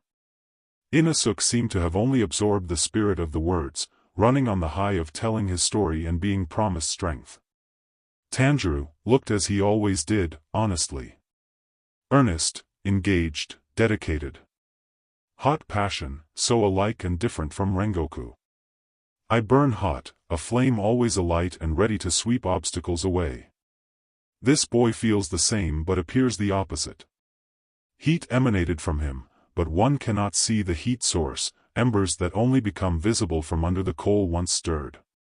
Then the heat shines like the sun. "Well," Rengoku continued, "the MSTR has said that Tanjiro and Zenitsu are both very close to your full recoveries. In fact, it is I that am holding back our departure. Prepare yourselves, apprentices. Your training will be taking place out on the road. It is my singular goal in mentoring you to bring out your absolute best, then guide you to the road on how to improve yourselves when you are alone, and quickly." Without warning he swept to his feet, walking around and to the door. He slid it open, then turned and looked over his shoulder with a slight smirk. "Oh, and I would ask the staff what they recommend you bring on our journey. We leave tomorrow." Rengoku had mostly been training at night, and before that he had only been capable of simple calisthenics in his room. Having to be up a night for Sejin, anyway, it had fit the schedule better and let him sleep longer during the mornings. They were days away from their third week here, and thanks to the superior medicine of the wisteria houses, it wasn't longer than that. Today, Rengoku was going to push himself as far as he could, then just like his students, find what was left to retrain to and make up the difference on the road. Out in the yard, the staff had already set out the training supplies he had requested. Running a reverent hand over the hilt of his sword, Rengoku braced down, then began. Inosuke and Zenitsu were a little too excited to be completely helpful, but Tanjiro had to admit, he was excited too. 5 travel packs laid before him, Tanjiro consulting the staff as some helped him, making sure all were filled the same. First aid, mostly, basic sword care, a few days of food, rope and chopsticks and the like. All the basic essentials. Even their last round of pay had arrived, so they had money too. It had been a surprise when the MSTR had laid out the extra pack for Sijin, but while Tanjiro had gathered that she had had some falling out with the Corp, he didn't know what exactly the issue was. Still, it was nice to not have to ask for the extra pack for their companion. Whatever the issue was, Sijin had saved Rengoku-san, saved them, and helped with the evacuation of the civilians as much as her body had allowed. Also, Rengoku-san had invited her on this first mission of theirs. And she had been kind and helpful, the few times she had stopped at the walk over the past weeks. He would give her the benefit of the doubt, and then some. Out of the corner of his eye, he saw Nezuko flit past the open door, followed immediately by Zenitsu screeching. Inosuke! Catch her, catch her! Inosuke barreled past a good 5 seconds before Zenitsu. Tanjiro had already shot to his feet, looking down the hall as Inosuke caught up and swept Nezuko off her feet. When he turned, Nezuko did not seem particularly concerned or bothered, which settled most of Tanjiro's rising temper. Storming down, Tanjiro snatched his sister from Inosuke's arms as the boar approached, setting her on her feet as Zenitsu approached and tucking her into his side. "What are you two doing?" Tanjiro did not raise his voice, but his tone was clipped. Zenitsu faltered while Inosuke crossed his arms. She was excited when the servants told her we were getting ready to leave, and she started running through the halls. What if there had been an open door or window? Now, Zenitsu turned his attention back to Nezuko. What if the sun had gotten you, Nezuko? If I had been too slow, I would have had to commit seppuku, Nezuko-chan. Seppuku. Tanjiro took a deep breath, in, out. Come to think of it, Nezuko had been unusually energetic her entire stay here. She had slept 3 full days, then usually a few hours in the day, and that was it. He and others had been woken up by her steps through the halls at night multiple times. And when he had been recovering from the poison, it had been nice to wake up to her hand squeezing his after the fever-induced nightmares, to see her eyes shining in the moonlight as he gathered his bearings. He narrowed his eyes at the other 2 boys. She has done fine her entire stay here. There is no need to get her all riled up. Now, come help me finish your packs. I'm getting Rengoku-san's and Sijin-san's as well. He turned with Nezuko still under his arm, marching to the room before the others. Rengoku focused deeply on his breathing, the air like fire igniting in the bottom of his lungs, warming his blood as it flowed through his muscles. He had a near imperceptible shake, but after hours of pushing himself, he was rather heartened. He had lost some strength as his body healed, but his speed and stamina should be back to peak by the end of another week. Rengoku felt his face move from his classic grin to a full smile. Once again, rustling, scratching and thuds began from outside the wall. Rengoku had heard the staff outside at times, but he was pretty sure these sounds were Sijin.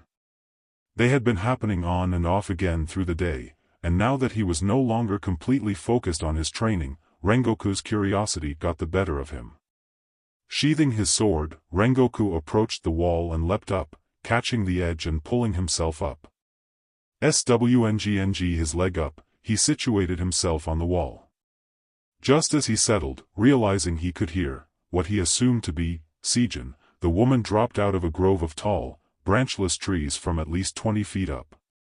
Landing with a good bounce and rolling, she jumped up and braced down into what he recognized as Form 1, pausing for a blink of an eye before running through the preliminaries of the remaining 5 forms in seconds. At the final step her head snapped around to look at Rengoku. When he had nothing to say or ask, she turned back, standing from her low crouch. As she turned her blade, Rengoku saw that half the sword was a deep marigold on the blade side, black on the top in a pattern he could not see, something he had not noticed in the heat of fighting Akaza. Sijin sheathed it, then walked over to a tree, turning so that Rengoku was now in front of her. Then she bowed to the tree, as if it were her opponent. And without warning, she struck out with her fist.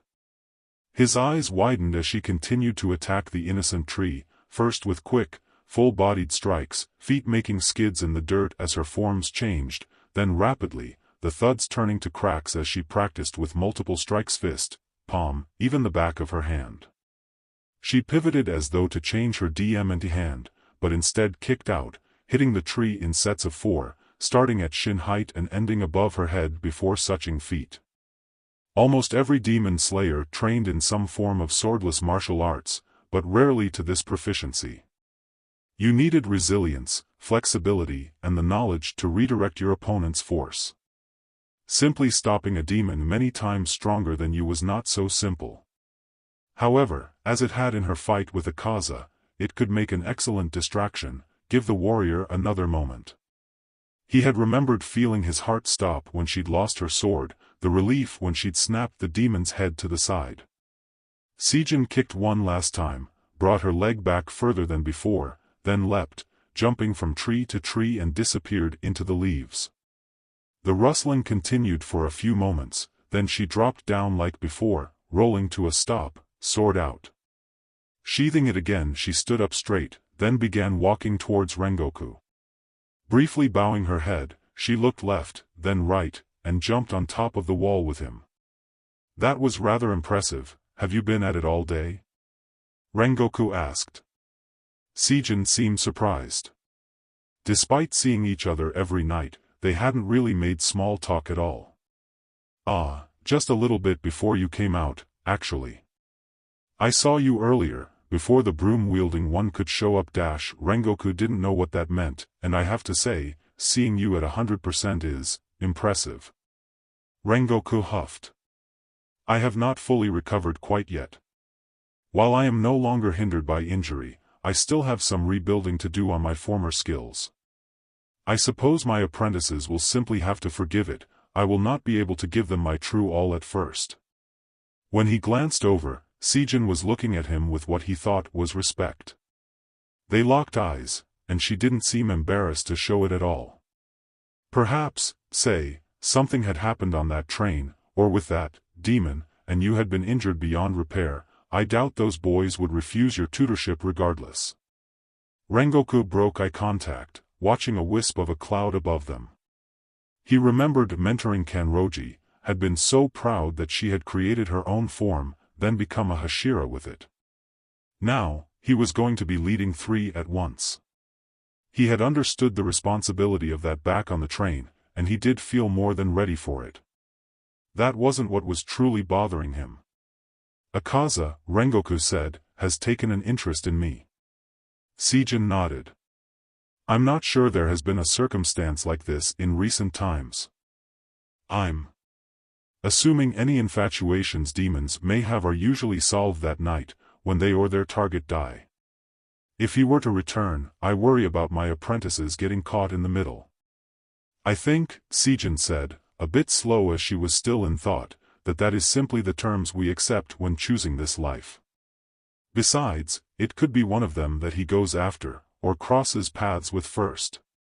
In which case, being together, being with you, is the better option. At least for now. One way or another, we all have to face our own demons anyway. Rengoku nodded, then closed his eyes, deep in thought. When do we leave? Sijin asked. Tomorrow. Early. The boys should be finished packing. I had them make a pack for you too, but if you need anything let us know. Sijin turned, some of her long black hair falling loose and obscuring her face. No, that should be fine. Once again, thank you. Rengoku turned to tell Sijin, once again, he was thanking her, when she bolted to her feet, standing on top of the thick wall. Oh, could you give it a rest? Confused, Rengoku followed her line of sight. A small woman was charging down the line of the wall, broom held over one shoulder. Ah! Sijin quickly turned, bowing to Rengoku, and as soon as the girl stopped under them, ran the way she had come on top of the wall. Huffing in frustration and not even noticing Rengoku, the girl attempted to chase the thunder breather back the other way. Alone and stunned, Rengoku slowly turned on the wall and dropped back down, brushing off his breaths. Then it all hit him, and he began to laugh. Your recovery is complete. This Wisteria house sends their prayers and goodwill with you. The MSTR of the house stood before the 4 demon slayers. Sijin stood off to the side. The MSTR raised her hands, a flint and stone ready. Rengoku and Zenitsu turned, Tanjiro grabbing Inosuke's arm and holding it as he turned.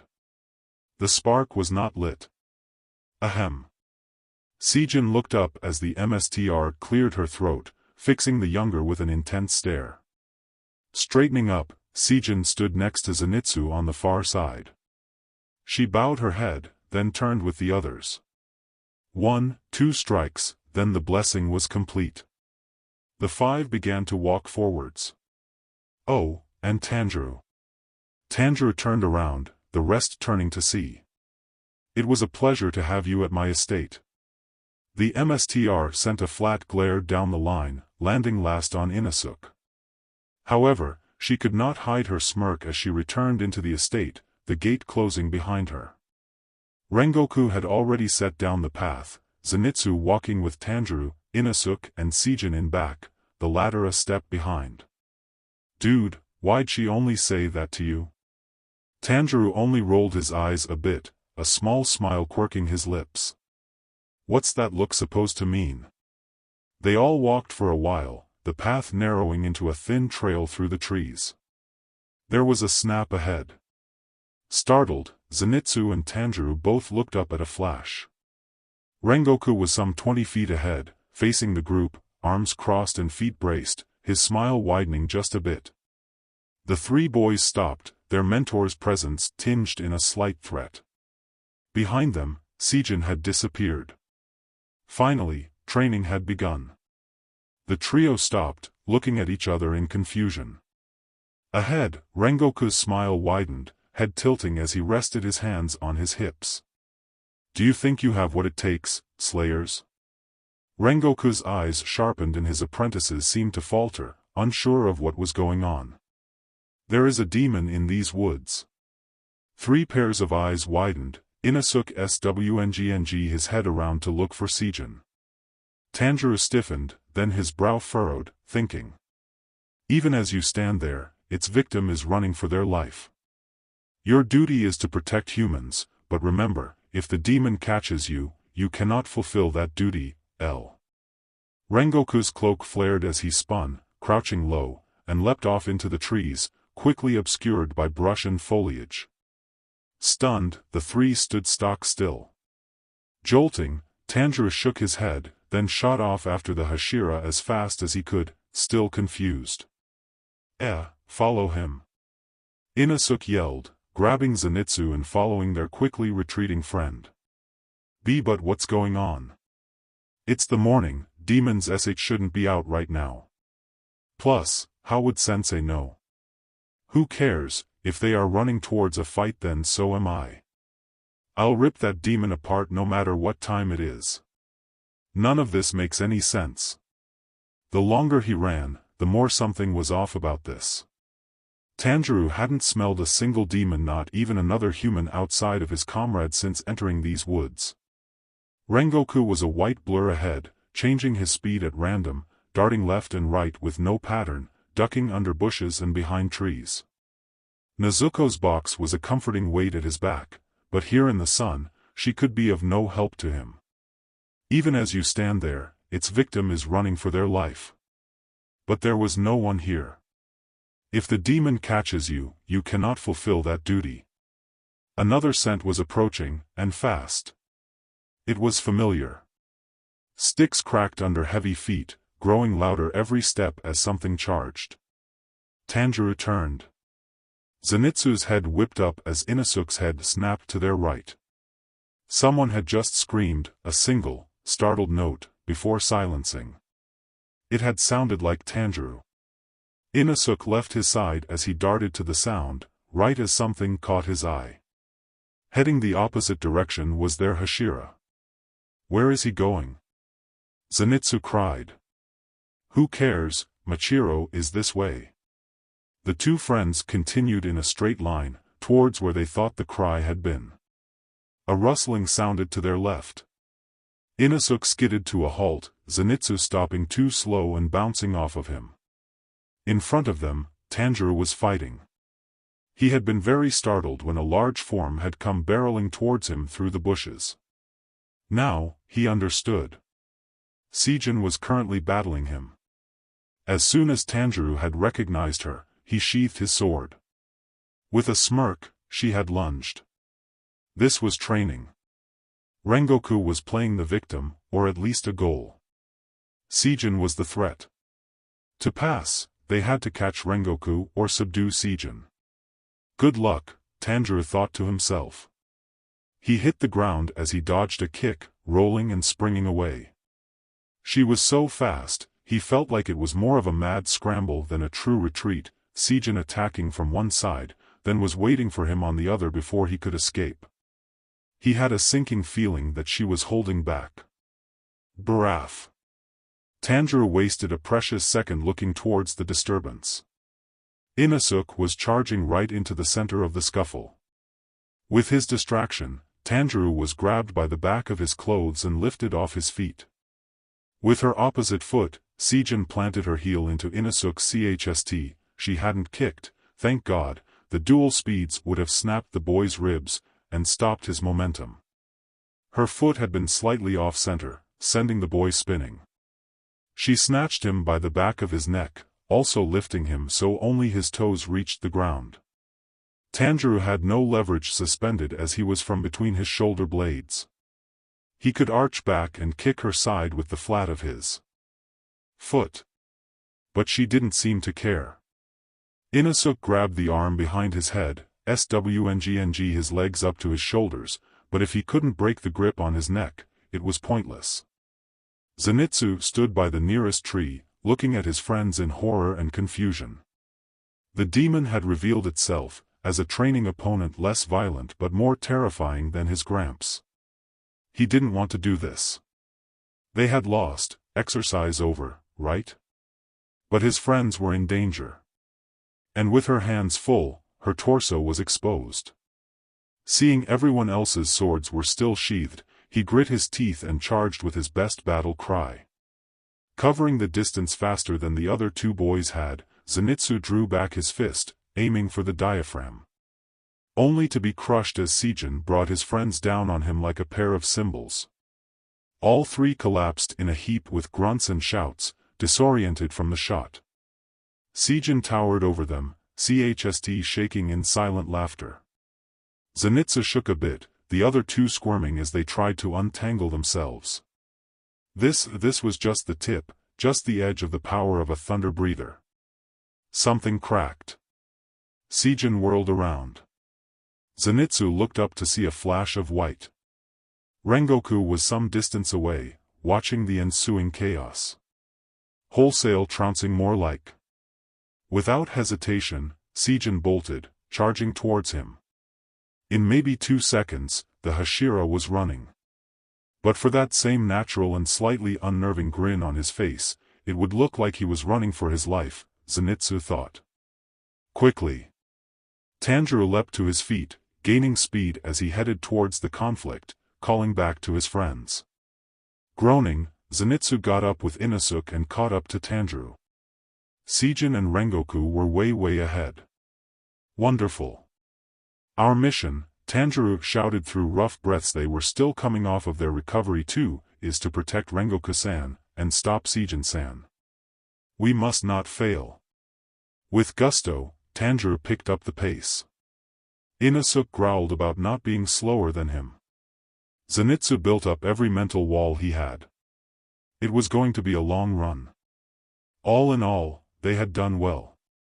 Rengoku stood atop one of the taller rolling hills, shaded by pine trees from the afternoon sun. They had faltered throughout, but only at the end had his student's endurance truly started to fail. Even he felt the effects on his body, still coming out of its healing. His concentration breathing was secure as ever, but still the tops of his lungs had begun to feel a tinge of burning, and his muscles had the slightest shake to them. As his students approached, breathing and stumbling, he could hear Sijin pacing behind him, walking off the run. She had truly done well in his plan to begin training the boys and getting the adults back in shape. Hopefully, some of the more esoteric lessons would be evident too. Tanjiro approached first, stopping about 10 feet in front of Rengoku, standing tall for a breath before bending and leaning against a tree, coughing a bit. Inosuke was close behind, leaning down on his knees and letting the mask fall as he searched for air. Zenitsu was last, pulling parallel with Inosuke and dropping to his knees without preamble. 1, 2, 3. Young men. All three looked up, eyes bright, and Rengoku couldn't help but smile more. Slow your breaths, take them deeper. Focus on your lungs, feel the vessels connected inside them. Find the points of entry, thousands of tiny dots. Take the oxygen there. Tanjiro had some experience with this. He nodded, then straightened, clenching and relaxing his fists as he slowed. Inosuke flung his head up, looking from Tanjiro to Rengoku, then back. He stood, mimicking Tanjiro's posture and hands and breathing a little harsh.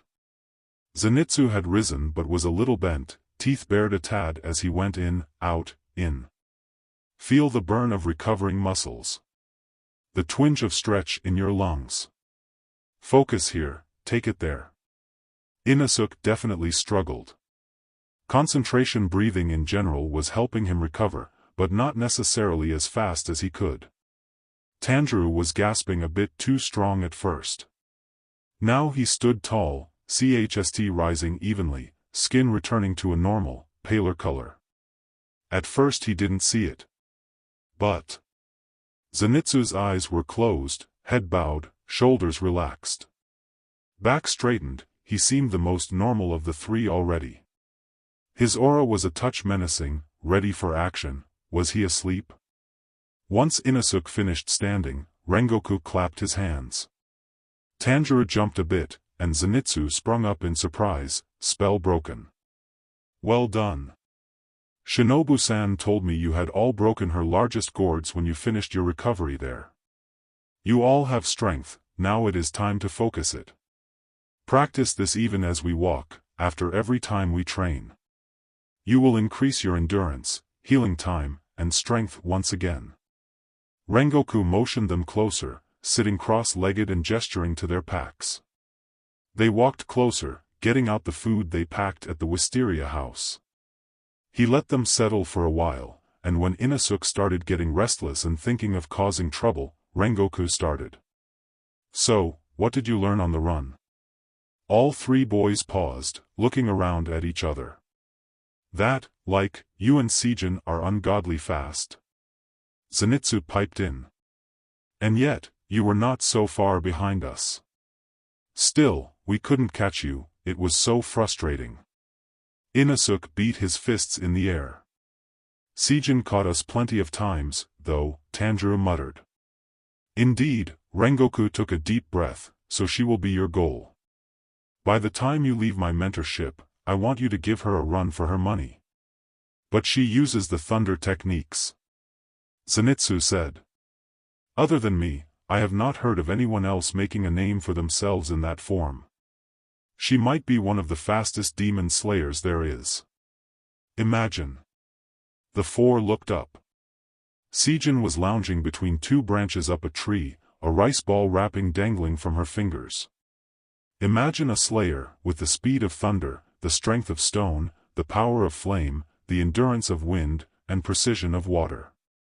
Never think of your form as the end-all of your abilities. If you hit a wall, try something new. Call me non-traditional, but it's better to MSTR what is useful to you and not preset expectations. Including the forms. But, Rengoku-san, and all the other Hashira only have one form they follow, Tanjiro said. I am only studying fire because I failed at the water form. You have a strange definition of failure, young Kamadu, Sejin said, turning to lay on her back in the branches instead. A bird being better suited to the sky does not mean it had failed at running.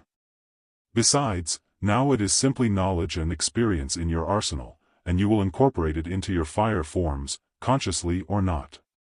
Inosuke was looking around at the others while they talked, rice sticking on the corners of his mouth while he ate. Zenitsu had stopped eating entirely, eyebrows furrowed. Rengoku was aware that Tanjiro had such his style later, and at the wisteria he had spoken of the Kagura form still in the making. He also had 2 other students with 2 different styles. He would have to go about teaching them differently then. Mitsuri, I realize that I have not told you of my former apprentice, Kanroji Mitsuri. Tanjiro's eyes lit up. Do you mean that one Hashira? The love Hashira? Zenitsu sat up like he had been slapped. The what? Inosuke ate another messy bite. Rengoku nodded, a small smile growing as he looked up and remembered those days. Indeed, Kanroji-san found the demon slayers by herself, and quickly rose and passed the first selection. I met her soon after, and could see the raw potential and gifting in her. Initially, I had intended to make her my direct successor, and by now, we would have had 2 flame Hashiras. So, what went wrong? Inosuke asked.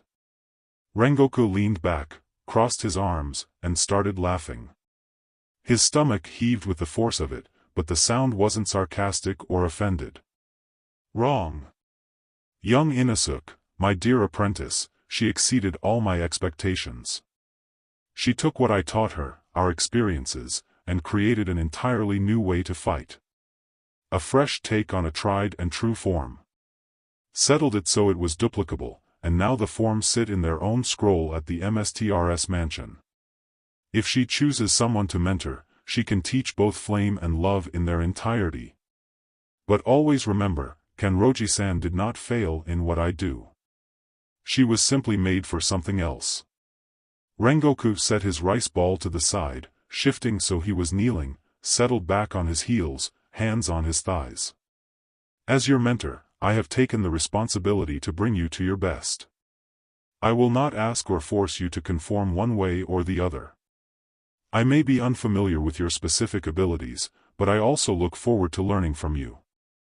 Steel on steel, we shall make each other stronger. This I vow. Bending a bit at the waist and dropping his head, Rengoku bowed to the boys. Tanjiro and Zenitsu's eyes widened, jaws loose in shock. Their sensei was bowing to them? They hadn't even accomplished anything yet. But when Rengoku straightened, smiling brightly in his eyes so big and happy, Tanjiro couldn't stop the wave of warmth melting away the shock. He shot to his feet, clapping his arms to his side and bowing deeply. Zenitsu scrambled to do the same. We shall give our all to your teachings, sensei. Tanjiro declared. Zenitsu nodded behind him, then they both straightened. Inosuke. Zenitsu snapped. Your sensei just bowed to you and you're just gonna sit there and eat. Do something, show some respect. Inosuke looked at Zenitsu, face bland. He finally sees that I am the true god of the mountain, he's supposed to do that. Inosuke. Tanjiro cried as he stomped towards the boy. Rengoku watched the scene spiral from there, but they weren't really hurting each other, so there was no reason to intervene. Tanjiro seemed to handle the other 2 just fine, anyway. Rengoku began laughing quietly, dare to say he was giggling, and he took another bite of his rice ball, reaching the plum filling in the middle. Oh my! After walking for about an hour, Rengoku had the boys show him their forms. Whether or not the boy realized it, Inosuke's forms had a lot of basis in wind. Rengoku had sparred with Shinazugawa often, and it would be a good basis to start. Tanjiro had, indeed, melded water and fire into a flowing, fierce dance. His Kagura needed refinement and expansion, and Rengoku believed that the flame forms would do the trick. Zenitsu both surprised and impressed him. I know all 6 forms, Zenitsu said, finishing the last one, but I only use the first in real combat. Or practice. Essentially, it's the only one I could figure out.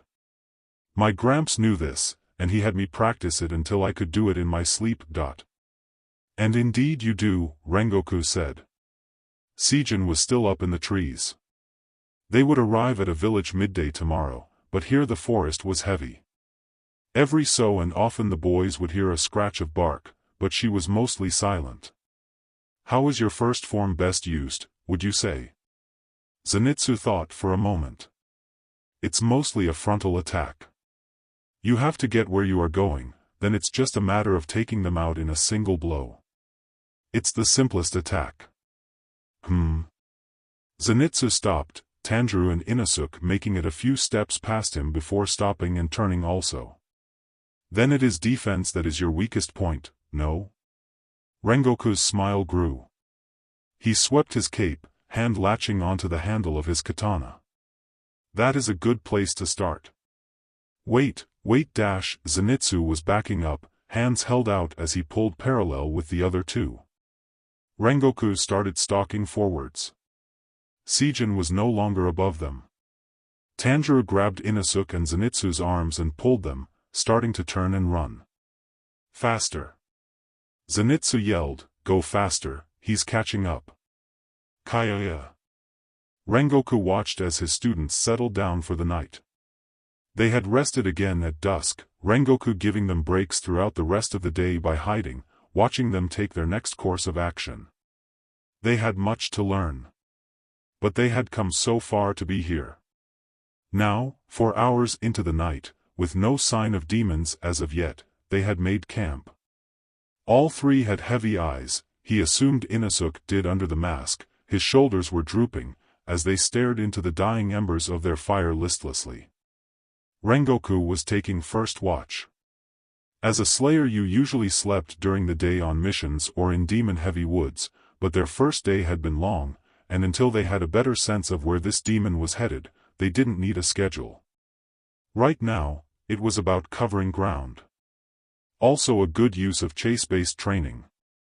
There was some shuffling from behind Tanjiro. The boy shot up from his half-stupor, the other 2 stirred, but not sensing danger they finally succumbed to sleep. Breathing deep and turning, Rengoku watched as Nezuko's box opened, the girl crawling out of it in a miniature size. Her clothes were absolutely drowning her. Nezuko, are you all right? She tilted her head, regarding her brother, before her gaze shifted past him to Rengoku. Their gazes met, and Rengoku felt surprise. They had not crossed paths much at the Wisteria house. She had usually been active after he had come inside from tending Sijin, and his days had first been recovery, only at the end had he had the energy to begin teaching the boys during the early mornings, when she would begin sleeping.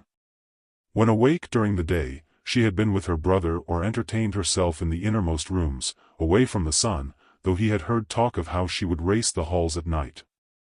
Her gaze held incredible gentleness, a silkily softness and warmth very similar to her brother's. She looked at him with pure curiosity and absolute calm. Tanjiro gathered his miniature sister into his arms, turning back around. Sensei, Tanjiro lifted one arm to cover his mouth as he yawned, are you sure you don't want help with the night watch? Rengoku huffed a quiet sigh. Yes, Tanjiro, I am certain. You must learn to listen and abide by your limits, when able. Rest well. Tanjiro nodded, eyes already closing as he slid down into a more comfortable position. Nezuko's eyes were bright as she was curled up in both her and Tanjiro's haori. It was quiet. The fire turned to light ash and occasional reds. A crack, and back behind the group, a silhouette disappearing behind trees, Sijin walked. Rengoku closed his eyes. Listening, tuning to the woods. It gave no threat. After what must have been an hour, Rengoku felt restless. Tired, but restless. Standing, he walked a short distance from the others, finding a spot that was relatively flat. He drew his sword, and for some time, practiced his forms, switching between slow, deliberate stances and fast, swirling run-throughs. This was always the hardest part for him, not the moves, but the fact that he could get lost in the forms, his being burning up in the dance, all but the gravest of threats falling on his senses as a breeze on a rock, to see beyond his blade as his all was put into. Suddenly, eyes were on him, and he turned. Nezuko was nearby, perched on a fallen tree, normal-sized. He had not noticed her approach at all. She was bright in the dark, having shed her black haori and revealed her pink kimono. Glancing behind, he saw it draped over Inosuke, whom had refused any cover when conscious. Tanjiro's checkered haori had likewise been closed to better cover him. Her head was tilted a bit, legs slightly swing in the empty space beneath the log. As he continued to stare, she began to fidget, looking between his sword and his face repeatedly. Blinking, Rengoku resettled and began again. At his fourth full round, he noticed her bobbing and waving her head, eyes cat-like and focused. Doing another slow set, he watched from the corner of his eye. It took him a moment to realize his first assumptions had been incorrect. She wasn't leaning left and right in a general follow, not miming trying to dodge the blade.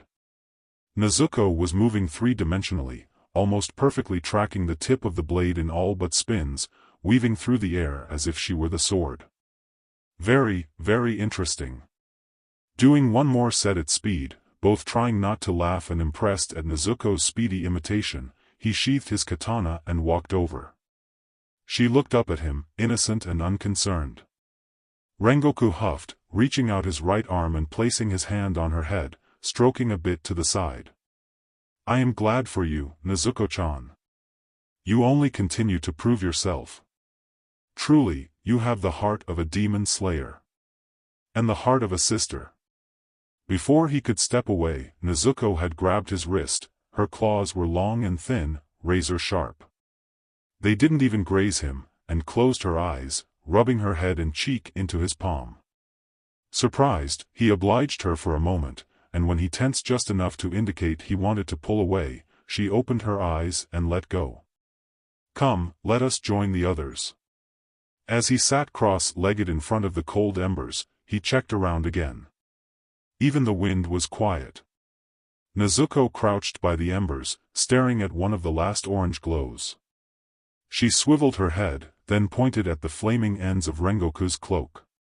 His eyes focused as she put her hands into the embers, actually lurching forwards before remembering that she was rather indestructible, and watched in a bit of awe as the pit reignited with fuchsia flames. As soon as she lifted her hand, the flames disappeared, embers just as dull as before. Rengoku remembered those flames on the train, and had not noticed burning heat from them as he passed. Curious, he looked around him and picked up a small branch, holding it forwards. "Nezuko," he whispered, "are you able to set this on fire?" She extended her hand and lifted her palm up, letting a small flow of flames shoot up till the count of 3. When she lowered her hand, the branch was unscathed. Yet, the demon Enmu had been burning from the inside. Even her fire did not bring harm to humans. "Amazing," was all he said. Nezuko's head whipped to the side as Tanjiro shifted. He breathed deep, one arm covering his head as he rolled to the side, hissing a bit through his teeth before going still again. Both conscious parties watched for a moment. When he did not stir again, Nezuko shuffled closer to Rengoku, sitting right next to his right side. They watched the forest as it settled deeper into the night. The dark deepened, and was undisturbed. Nezuko slowly leaned to the side, sliding back into sleep with nothing else to do, stockpiling strength. Rengoku looked down as she fully settled against his side, eyes closed, breath brushing against her muzzle. Only after her breathing evened did he move. Slowly, he reached behind himself and grabbed the end of his cape, pulling it over his shoulder and covering Nezuko. Only her lower legs were revealed under the flaming tendrils. He breathed deep, looking around the woods again. When Sijin returned, he too would sleep. "The one we hunt," Sijin said, "makes up for his lack of strength with trickery." His BLD art has something to do with your eyes, I think. Every time I turned around, a tree I had thought was there was a bush, or a rock, and at times the sky would flash like it was day. I could still hear him when he was close to me, but he practiced his stealth well. Why didn't you kill him? Inosuke was walking next to her as they all listened. I gave it my all, surely, but as I was finally getting the upper hand, it's like he was desperate. He ran out of my sight before I realized he had disengaged. But that was when I heard it. I had exited the grove I was in and saw Akaza tearing down the mountain. Of course I hadn't recognized him at the time, but it was a choice between a demon I could see and a demon I no longer could. A good decision in the end, Rengoku said, even with personal bias aside. If you hadn't, who knows what Akaza could have done, Tanjiro said, eyes starry. Sijin seemed uncomfortable under that gaze. Still remember, the other is still out there. That is why we are here. Even good decisions have consequences. That is what it means, not only to be a slayer, but to be an adult. Not all consequences are bad, though, Rengoku said gently, eyes fixed forwards. We are here. The village looked very up and coming, older buildings with new renovation and new buildings with more modern shape. The streets were full, everyone's clothes bright, matching the spring that was blooming all around them. So then, why did so many wear a somber facer? Tanjiro watched as people went about their day. It would be unnoticeable, but for the sheer number of people doing it, everyone was a touch too stiff, walked too fast, avoided looking those they greeted in the eye too long. A scent of permeating anxiety filled the place. It raised Tanjiro's hackles. As usual, they garnered quite a few stares, especially Inosuke, but no one seemed willing to look for too long.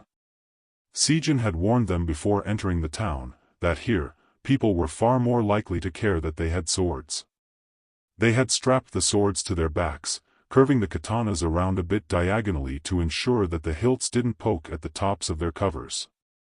All except for Inosuke, of course. Sijin carried his swords instead.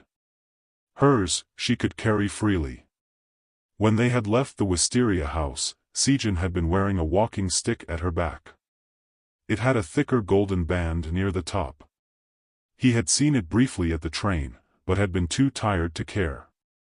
Tanjiro had felt foolish when she had explained that it was in fact her katana. After one particular incident I decided I wanted the sword concealed.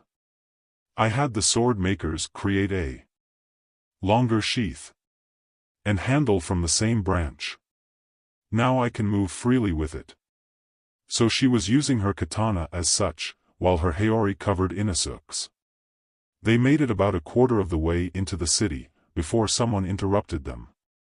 Rengoku-sama.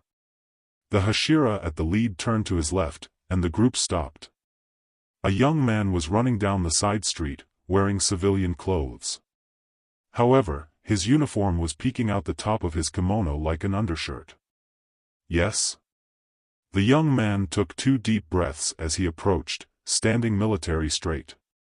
Sir, we just sent for reinforcements. I did not expect backup so soon. We were not expecting someone so high up. Rengoku paused, crossing his arms. I'm afraid my group and I just happened to be passing through. That does not mean we will not assist. Come, let us find somewhere quiet and you may tell me everything there. The young man quickly went from disheartened to borderline ecstatic. Yes, Rengoku-sama, thank you, sir. I and my group got word of this demon a week ago. We showed up 2 days ago and had an encounter. 2 nights ago we lost a villager. Right under our noses. Never saw the demon, just heard her scream. We do not know whether it is incredibly fast, or whether it has some kind of art that hides it from view. The crew sat in an out-of-the-way grove of grass, shadowed by a leaning tree. Rengoku nodded solemnly. Have you noticed any pattern to its attacks? It seems to favor the wealthy. All of the victims we presume were followed home and murdered there. They also have all been missing jewelry, and the police reported 2 homes that were missing valuables. So a thief also, Rengoku said. Unusual, demons don't often care for worldly possession. That's the thing. This case has a similar ring to a lot that have been coming up in the past few months. In whatever way they seem fit, lower demons have been attempting to gather territories like never before. If this one is taking material possessions, that means it is taking trophies, or stashing them somewhere close. With so many in the same area, and rumors around about a month ago, the demon leaving long enough that other parties thought it had gone, only to return, seems to me it wants to make this town its own. I thought that the lower moons kept anyone from becoming serious competition. Rengoku said, eyebrows furrowing. There haven't been reports of any of them since the death of lower 5, either. It all smells rotten to me. Everyone digested the information. Then Rengoku shot to his feet. I and my apprentices shall face this demon. Come. He stormed through the circle of people, heading back to the streets. Everyone scrambled to stand and follow. Young Slayer, return to your group. Take the north side of the wealthy district and send a crow to me if you think it is there. Tanjiro, Zenitsu and Inosuke, I want you in the middle of our patrol. Stay relatively close. If he approaches from the outside you will be backup, if it is in the interior you 3 have the best chance of sensing the demon. Sijin, you take the southeast corner, and I will take the southwest. Whomever spots it first, the rest will approach the area and we will form a wide arc to drive it into the forest and hunt it there if it is by the border, and a tight circle if it is already inside. I shall inform the others but, Rengoku-sama, if I may have a word? Rengoku side-eyed the other. He turned to the 4 behind him. Why don't you head into the market and find yourselves some food? I shall join you shortly. The 3 boys sagged in relief or celebrated quietly, bowing and leaving. Sijin gave a slightly curious look, nodding her head and joining the others. Rengoku-sama, I hope that you do not take offense, but I must ask, you called that woman Sijin, right? I do not know the reason, but did not the MSTR order her to his mansion? Rengoku clapped the man on his shoulder. Thank you for your dedication. I am not offended. Simply know that with the MSTR's blessing, I am handling all of that matter. The man nodded, then bowed low. Thank you for being here, Rengoku-sama. I will carry out your orders. This night was the coldest of the week, so far. Tanjiro watched his breath mist a bit. Looking behind him, he wondered how Inosuke did it. They had started at dusk on Sijin's side, the 3 departing to be more centered in the residential district. It wasn't a perfect square, of course, so everyone made a sort of wandering, zigzag path. Tanjiro was in the front, on the right side of the large street as they slowly made their way to Rengoku's side. Zenitsu was a block behind him on the left, listening strong, and Inosuke a block behind that on the right again. What with the deaths and tragedy, everyone was afraid, and in the full darkness no one was on the streets. House after house had outer torches and interior candles lit, a good few even had their own electricity, the power from the big cities he had found out, casting the smaller, richer properties in light to ward off an intruder's interest, and casting the street in heavy, twisting shadows. Tanuji, his crow, was patrolling the sky in open circles, while Chuntaro was perched on Zenitsu's head. She claimed that his hair was good for gripping and kept her feet warm at night. He heard Inosuke sigh and grumble something under his mask.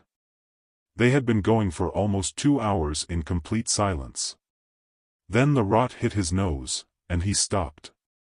He held up both hands, signaling to them and stopping in the road. He heard them quickly approach as he closed his eyes and began to sample the air. It was a faint stream, he couldn't quite tell if it was coming downwind, or moving up.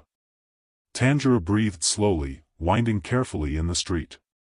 Then it got stronger. He was locked on. Zenitsu and Inosuke were now flanking him. Above, the stars blotted out in a tiny, moving dot. Tanuji, seeing them clustered, came in for a landing, Tanjiro holding his arm out to accept him. Head to Rengoku-san, tell him we will be heading toward the middle section there, near that taller house you see, he pointed over to it. Chuntaro, you do the same for Sejin, and whomever is done first go warn the border guard. Go! The birds cawed and chirped, setting off into the sky. Tanjiro took off after the scent, followed closely by his friends. Tanjiro was already set on edge, the fear that seemed permanent in the air all day had already gotten to him, and that smell didn't seem to lighten in the night. His eyes watered as he passed one house. Skidding to a halt, he began to round it, Zenitsu following him, Inosuke quickly rounding the other way. The back door was shattered, splinters littering the interior, paper still fluttering outside. A man lay just inside, breath rasping. Then, someone screamed. Zenitsu, him, was all Tanjiro said, rounding a dividing wall to the main communal space. We're not late, please don't be late. He almost tripped over someone's feet. He glanced to see an older woman. She was breathing heavily, tears streaming down her face as she reached forwards. The demon was huge. Pushing 7 feet, heavily muscled, abnormally long arms. Its eyes were like a bastardized chameleon, its head lumpy and uneven. Its skin seemed to shift between dark blacks and navies, like its main body was mostly shadow, difficult for the eye to focus on. In front of him was a girl, maybe a few years older than him. She was holding a shell-shocked toddler to her chest, while her bloodshot eyes streamed heavy tears. It all happened in seconds. Tanjiro screamed incoherently, leaping forwards, his blade missing as the demon had lunged forwards at the exact same time, freakish arms clawing towards the toddler. Tanjiro quickly took another step and slashed its back, a long nail catching the woman's kimono as it arched back and roared. Inosuke came barreling out of the kitchen, ramming into the demon. It stumbled 2 steps, an arm sweeping back and hitting Tanjiro. He was thrown into the opposite wall, jolted forwards a second time as he made to stand.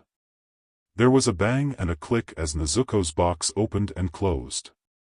Nezuko jumped forwards and kicked the creature's knee sideways as it stumbled back. It roared again after the crunch, wailing in frustration as it stumbled a few feet in front of Tanjiro. Turning back and looking over its shoulder with pure, chilling hate, it growled and tore through a closed door in front of it, crashing through another and making it outside. Nezuko was hot in its tail. Zenitsu. Make sure these people get help. Tanjiro shouted, following his sister. Inosuke, help Zenitsu, it might loop back, L. He tore after the demon, watching Nezuko's leg disappear around a corner. Deepening his breathing, Tanjiro picked up his speed. The newer street was a bit slippery, the upkeep of the area giving the road less traction. Tanjiro just about flew over the road, following the dual scent trail growing longer by the second. A caw. Tanjiro looked up. That wasn't Tenuji. He was quickly overtaken by a powerful presence and familiar scent. Sensei. Rengoku paced himself with his apprentice. Where is it? Up ahead. Nezuko is the closest. We drove it out of someone's home, I don't know if they are all alive, the others are there now. Focus. If the humans are receiving help, we have only one concern. Tanjiro nodded, Rengoku's face sharpening as he picked up the pace, now ahead of Tanjiro by a bit. They kept heading straight, Rengoku seeming to catch the trail and turning right. An alley halfway up the street lit up in deep pink, a screech probably waking unfortunate townspeople. They both tore around the corner, unconcerned by the flames, walking through the harmless heat. Harmless to them. The demon was shrieking, long arms battering Nezuko. She had one leg wrapped around its neck, one around its shoulder from the back as her claws dug into its skull and neck, from which the flames emanated. They were now self-sustained, feeding on the demon's flesh. Finally, it got one of its freakish hands around her neck, tearing her off with a deep roar. It turned with wide eyes at the demon slayers, before flinging her at them. "Nezuko!" Tanjiro yelled. She never hit the stone path. Rengoku leapt forwards, catching her with one crooked arm and spinning them both gracefully to a stop. The demon took off, long arms catching on walls and corners as he went. The three set off again, gaining ground slowly. They ended up on the final stretch of the wide main street, trees visible at the edge of some of the businesses. A few of the former slayers arrived from the sides. "There are wounded people," Rengoku shouted as he barreled past, left of the center of the district, looked for the steepled building. "Hi!" The echo's calls were faint as they continued on. Pushing himself again, Tanjiro paused internally at what he was hearing. Looking to the side, he saw Rengoku was slowing his steps while lengthening his stride, gaining speed as he prepared for a final rush. His shoulder settled down, grip tightening. "Wait!" Tanjiro lost some distance as he turned his head. Sijin was tearing ground as she came sprinting around a building, the green and purple Haori flaring above her head. Looking forwards again, Rengoku was further in front than he had expected, but he had waited. Tanjiro felt a swell of frustration. They couldn't slow down too. Sijin was quickly parallel to him, eyes flicking to his as she overtook him, continuing up where Rengoku and Nezuko were. She shouted a few sentences to Rengoku. After a pause, he nodded. Then, Sijin pulled to the front. She began shrinking the distance to the demon. Her back was fully visible, Haori flying high as she ran low and fast. Tanjiro saw as the demon turned, dark eyes widening to be framed by yellowed whites. It snarled, turning again to attack another house. Then, its arm went flying, instead of crashing down on the wall. Crying out, it clutched its stump for a moment before the arm began to reform. It stumbled, losing much of its speed. Yet, Sijin did not land a killing blow. She slashed at its legs and back, stopping it long enough to let him and the others fully catch up. With a screech, the demon flailed and took off for the woods. However, it was only doing what she wanted. Inosuke hated how demons seemed to twist the nature around them. Not just trees and plants, dirt and animal, but the very air around them, the spaces they had been, cried at the presence that had tainted it. That is how he found them. That is why he killed them. However, it looked like he had been beaten to the punch, this time. Minato and he had just gotten away from the house. When the other weaker warriors had arrived to help, they had still needed him to help get the people ready for the helpers to arrive. He was the strongest, after all. It had been a woman, her offspring, her mother, and her mate. The man had been severely injured, but alive when Inosuke put him on a stretcher, the mother having a broken leg. They had delayed the demon long enough for everyone to arrive, and so the woman and child were completely fine. Still, it would make more sense to train like Inosuke and the others had. If all the young and strong could fight like him, the demons would be gone by now. Well, maybe they couldn't fight quite like him, but like Zetanu at least. He followed an invisible trail through the streets, then a not-so-hidden one carved through the bushes and small trees, trailed closely by the thunder breather. In the dark they heard Rengoku shout, followed by an inhuman shriek. Charging down a small hill, they came upon the scene. Tanjiro and Nezuko were directly in front of the approaching party, right at the end of the destructive path. Rengoku faced off with the demon, sweeping the thing's left arm and leg off with a challenging shout. It screamed again, collapsing. Sijin charged from behind, sword sweeping in a vertical arc and coming back around perpendicular, burying itself halfway into the demon's neck, stopping just before a kill and twisting a slight degree, locking it in place. Everything stopped. Rengoku held his sword at the ready, the demon breathing strong as Sijin leaned in heavier, one hand releasing her sword to dig into its shoulder. Well, she began, what an interesting event. For you, I mean. You may be the very first demon I have ever hesitated in destroying. Certainly, some have gotten away over the Years, not many that still live, of course. Gnashing its teeth, the creature tried to thrash only to stop and growl in pain as its nervous system was set alight from the blade in its neck. Just a moment, we have a few questions for you, then you'll be set free.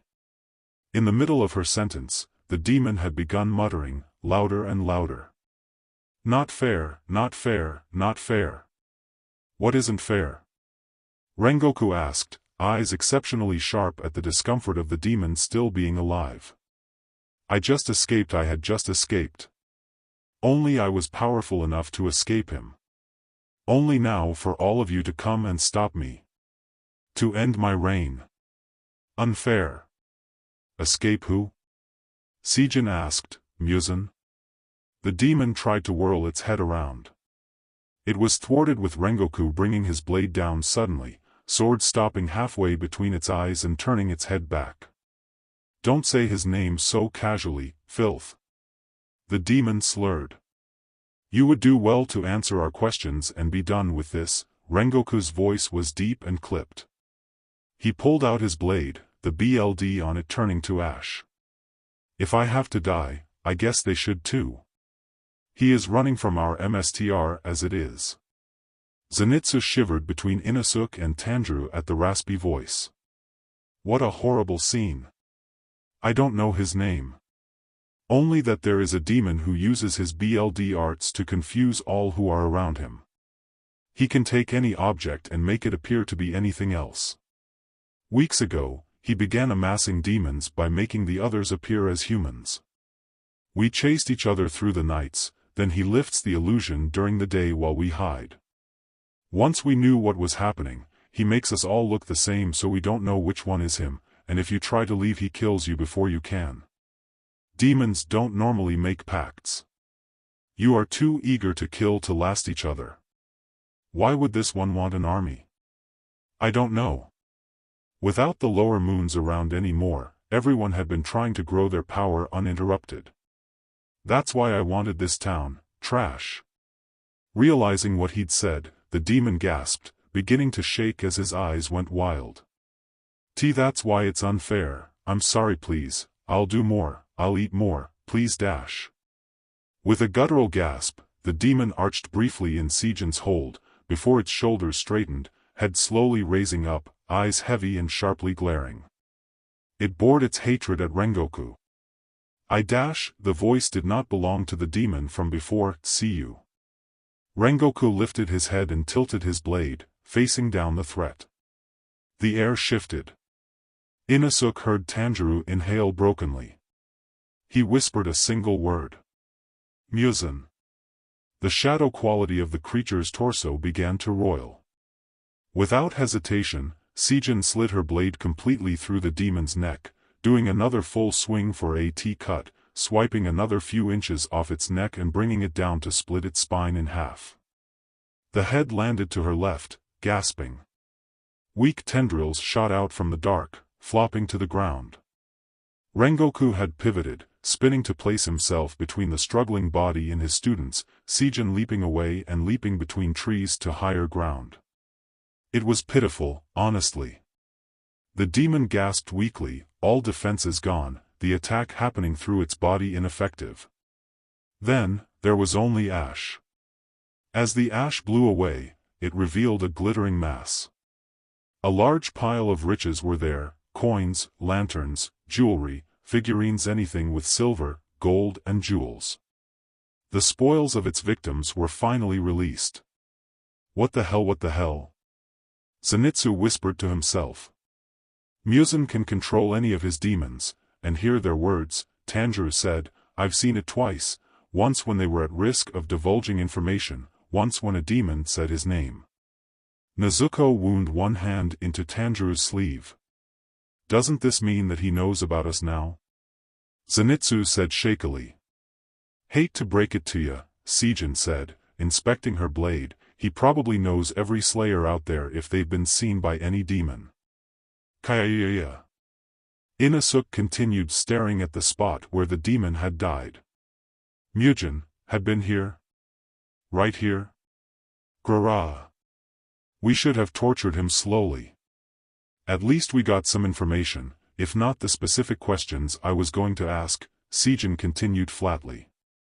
What did he mean? Rengoku said slowly, the first demon, about the lower moons no longer existing. Whenever one dies they all move up the ranks, whatever demon is strong enough becomes the sixth and so it continues. So why would they simply cease to exist? He also said that illusion demon was Muzan's enemy, building an army. Why would that be? One reason Muzan has the moons, Rengoku said, is to keep other demons from rising against him, amassing the strongest directly under his eye.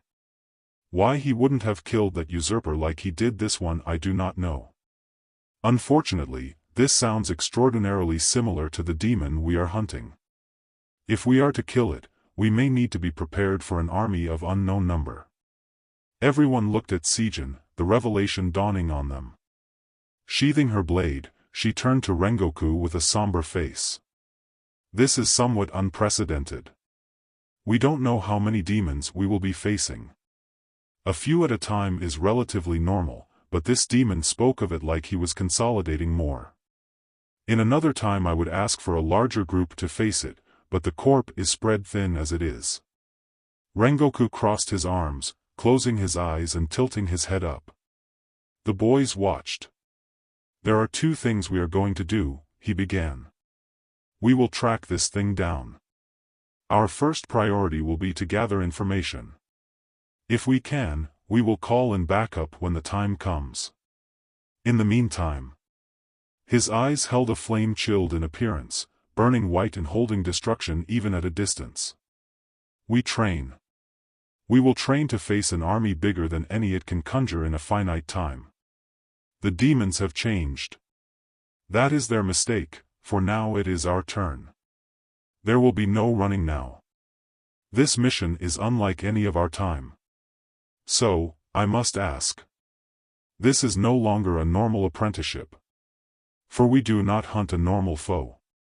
Is this the path you truly wish to take? Are you with me? The three stood in the depth of this resolve. The path was laid before them. Nezuko lifted her head, eyes narrowing as her shoulders set. That seemed to spur them all on. Tanjiro puffed out his chst as he stood straight, Inosuke quick to mimic him, while Zenitsu took a step closer to his red-haired friend, hand tight around his sword, eyes still watery. This was their mission. And they had chosen their MSTR. Hi, sensei. What the hell was I thinking? Zenitsu muttered under his breath, kicking a stick out of his path. Despite the long night with the demon and cleaning up the collateral, they were still awake at around 7 am. Minus emergencies, Rengoku had said they would get on a schedule this week, but man, what even was a sleep schedule anymore? The others were finishing their packing. He was done, then it would be one long journey to find this thing and kill it. More like be killed by it. Or something else that they will surely run into. Zenitsu? Perfect. Tanjiro never failed to lift his spirits, always watching, always ready to help. He seemed to know whenever Zenitsu felt like this, but the stakes were so high this time, he doubted even Tanjiro would make him feel better. He had promised all this in front of Nezuko, but he would be dead for real long before that mattered. You know I'm scared too, right? Zenitsu's hair flared as his head turned. Tanjiro's breath misted through streaks of sunlight, the trees casting shadows that exaggerated the cold. His back was straight, as though Nezuko's box wasn't even there. I think the others are too, in their own ways at least. Honestly, I'm pretty scared every time I face a demon. Once you're in it and once it's over, it gets easier to release those feelings. I guess I'm saying, they are temporary. He smiled a little wanly. For you, maybe. Zenitsu tried not to scoff, not at Tanjiro, but that little swell of jealousy made his tone harder than he'd wanted. Squatting down, he messed with the foliage on the ground. I'm anxious all the time. This stuff bothers me even when it's not happening. I'm not like you or Inosuke. I wasn't there when you killed Enmu. There is no way I'm taking on an army. I never realized that it was easy with my Gramps. I only had to face him, and he was the one who believed in me. There is just no way. Tanjiro's brow furrowed, lips in a thoughtful and upset pout. He kneeled down with his friend, crossing his arms over his knees as he settled back on his heels. I believe in you, Zenitsu, Tanjiro said. Zenitsu closed his eyes, breath shuddering a bit. Tanjiro's sound, his song, was always so genuine. Even more than that, his tone was filled with conviction and truth, much like the pure, unyielding waves he heard under every note that Rengoku spoke, though not physically as deep. What was said here was exactly what he meant. I'm so lucky that Tanjiro even notices me, that he is my friend, Zenitsu thought, but why can't I just be like him? These are simply the times we are in. This is just what we have to deal with. I wish I had more normal times to try and figure out a cure for Nezuko. I wish I had been born after all this was over, sometimes. But this is what we've got, where and who we are. And all I can promise is that you will have us, even if just in spirit. The blonde looked up. In the end, it still wasn't much. They were all but mortal, and young. It didn't increase his hope for living, really, but it did feel like smoothing cream over old sores. It wasn't much, but it's all he's got. It maybe wouldn't be what they needed, but Zenitsu couldn't despair what he had, really. He took Tanjiro's hand, and they sat and waited for the rest to be ready to go. It looks as though this section will send off this letter. And on such a good note. I felt no lag while fighting the demon last night. Not as much reported in this note, I suppose. 1 month was in recovery. I do apologize for not writing as much during then, but I did think of you a lot. Every waking day. No, I speak of you with pride and joy. There is nothing else to tell others, really. The section written in that time was simply my thoughts of you, and to you. I know the stresses you are under, but please do try to enjoy yourself. Up here at least, spring has not been bad. I enjoyed your fishing story, even if you didn't still more successful than the time we made our own spears for fishing, at least. Yuzui-san and I laughed to tears over that story, years ago. Perhaps another hobby. I do not know how long I will be gone this time. Rest assured, as soon as I am able I will be straight home, but this will continue to be a long absence. My 3 months are worth it, you will love them when I bring them over, and they you.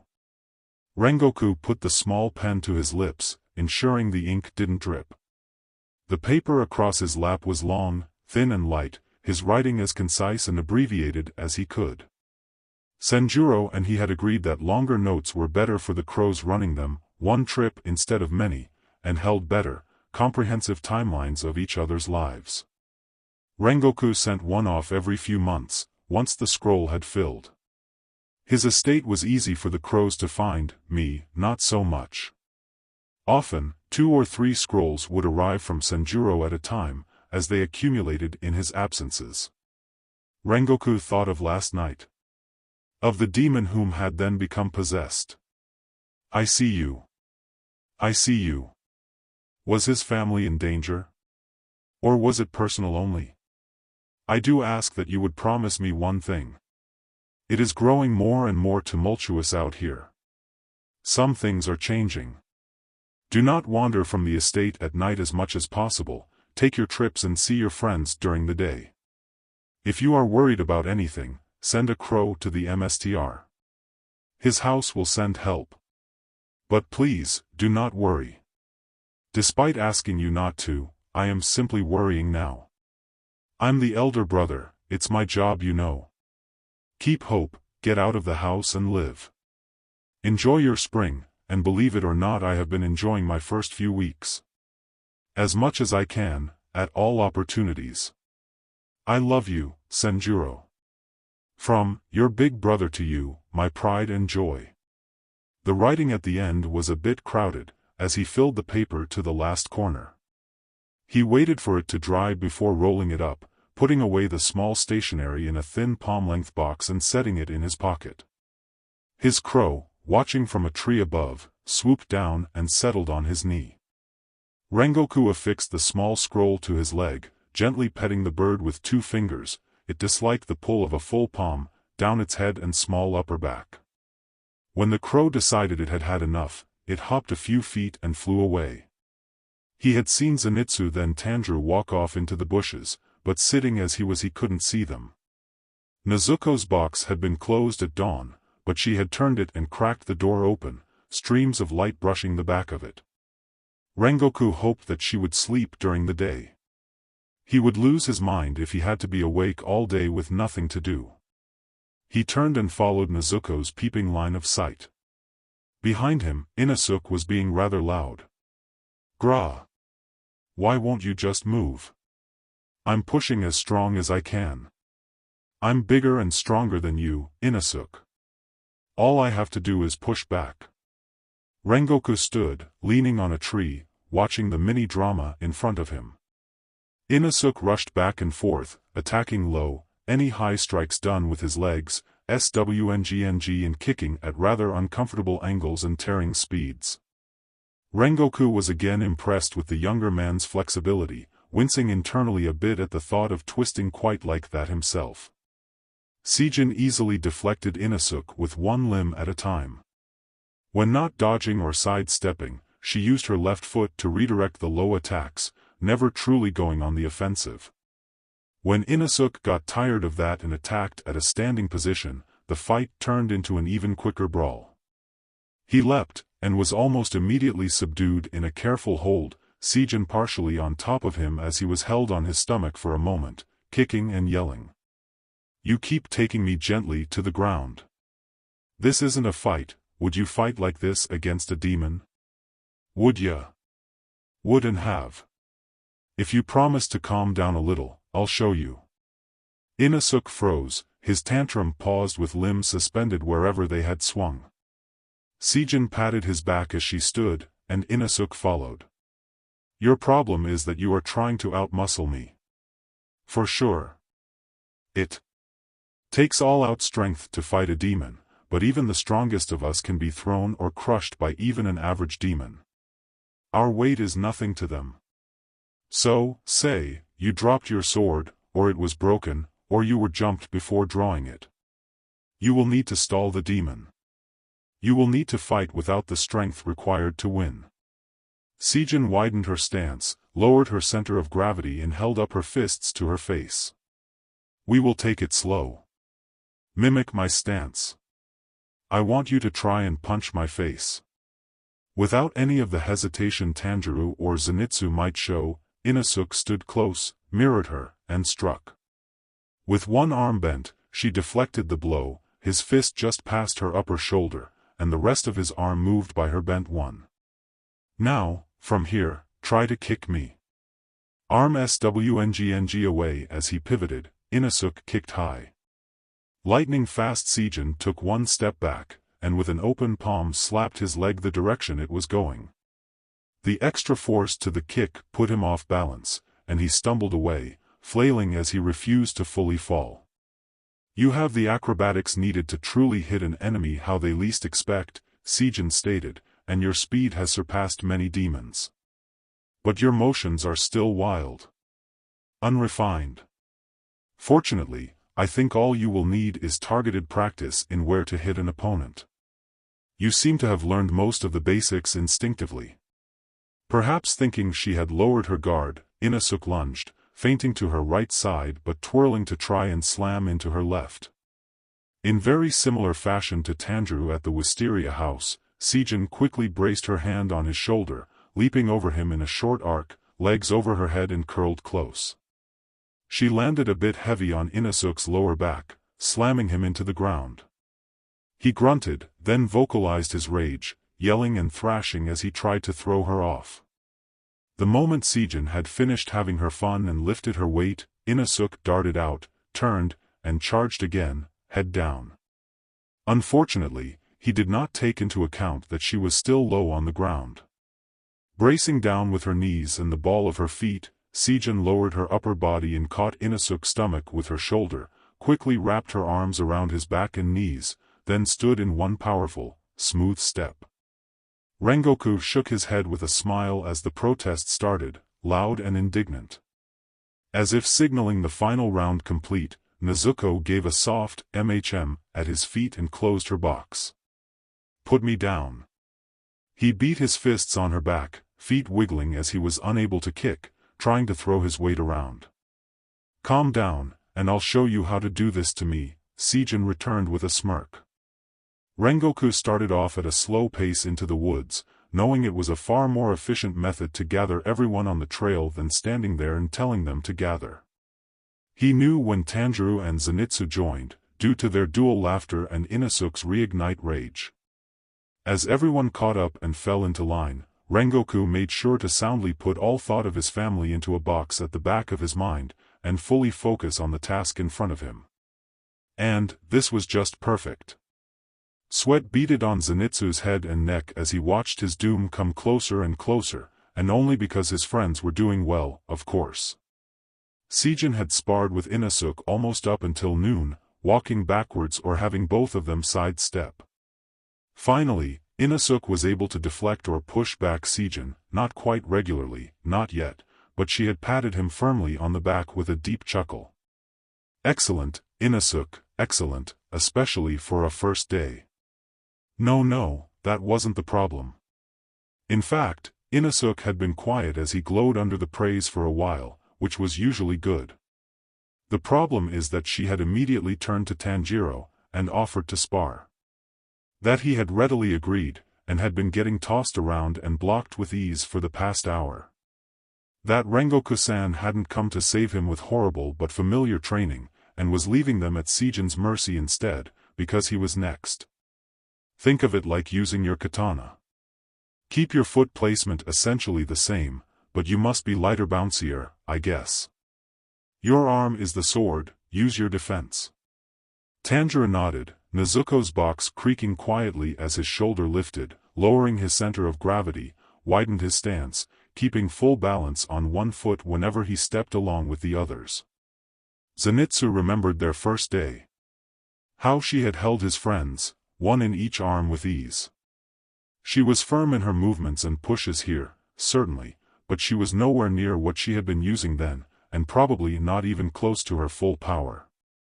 Emotion swooped deep in his chest, unlike his usual easy attraction to women. He wondered if respect often felt so close to fear, or if it was just him. Sejin was advancing steadily, punching straight forwards with basic, easy punches, going relatively slow, but with force. Tanjiro was walking backwards, keeping his steps firm, blocking with his forearms by letting hers deflect off them. Most forces are weak to a lateral or perpendicular movement. Sejin did not halt her slowed attacks. Stopping an opponent dead on can be damaging even when successful. While sometimes necessary, it is better to be practiced in redirecting them.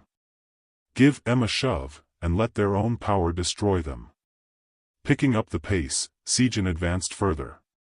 Tanjiro stumbled, wavering back and then compensated by leaning forward. And while under her defenses, he braced his hands on the ground and shot his leg forwards, hooking his foot around the back of her knee and pulling. Sejin's arms flailed in a single backwards arc as her foot slid forwards.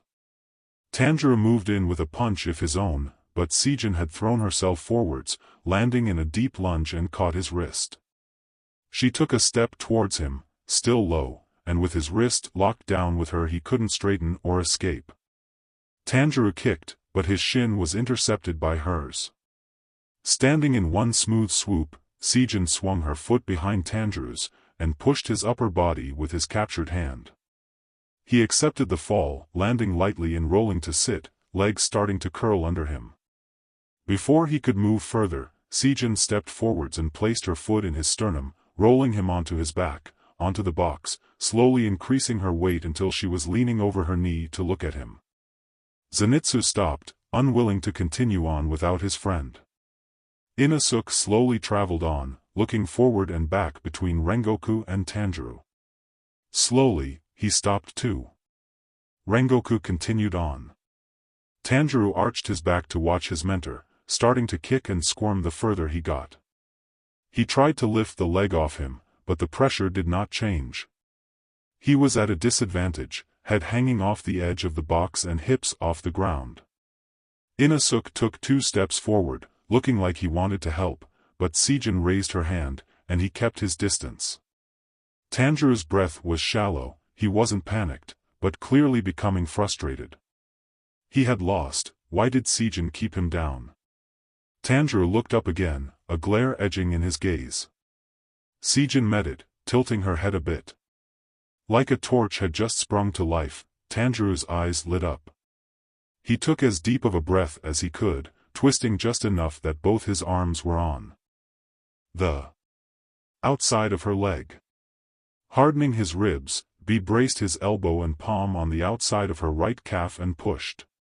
She braced with her opposite leg and allowed her knee to bend in a bit, still bearing down.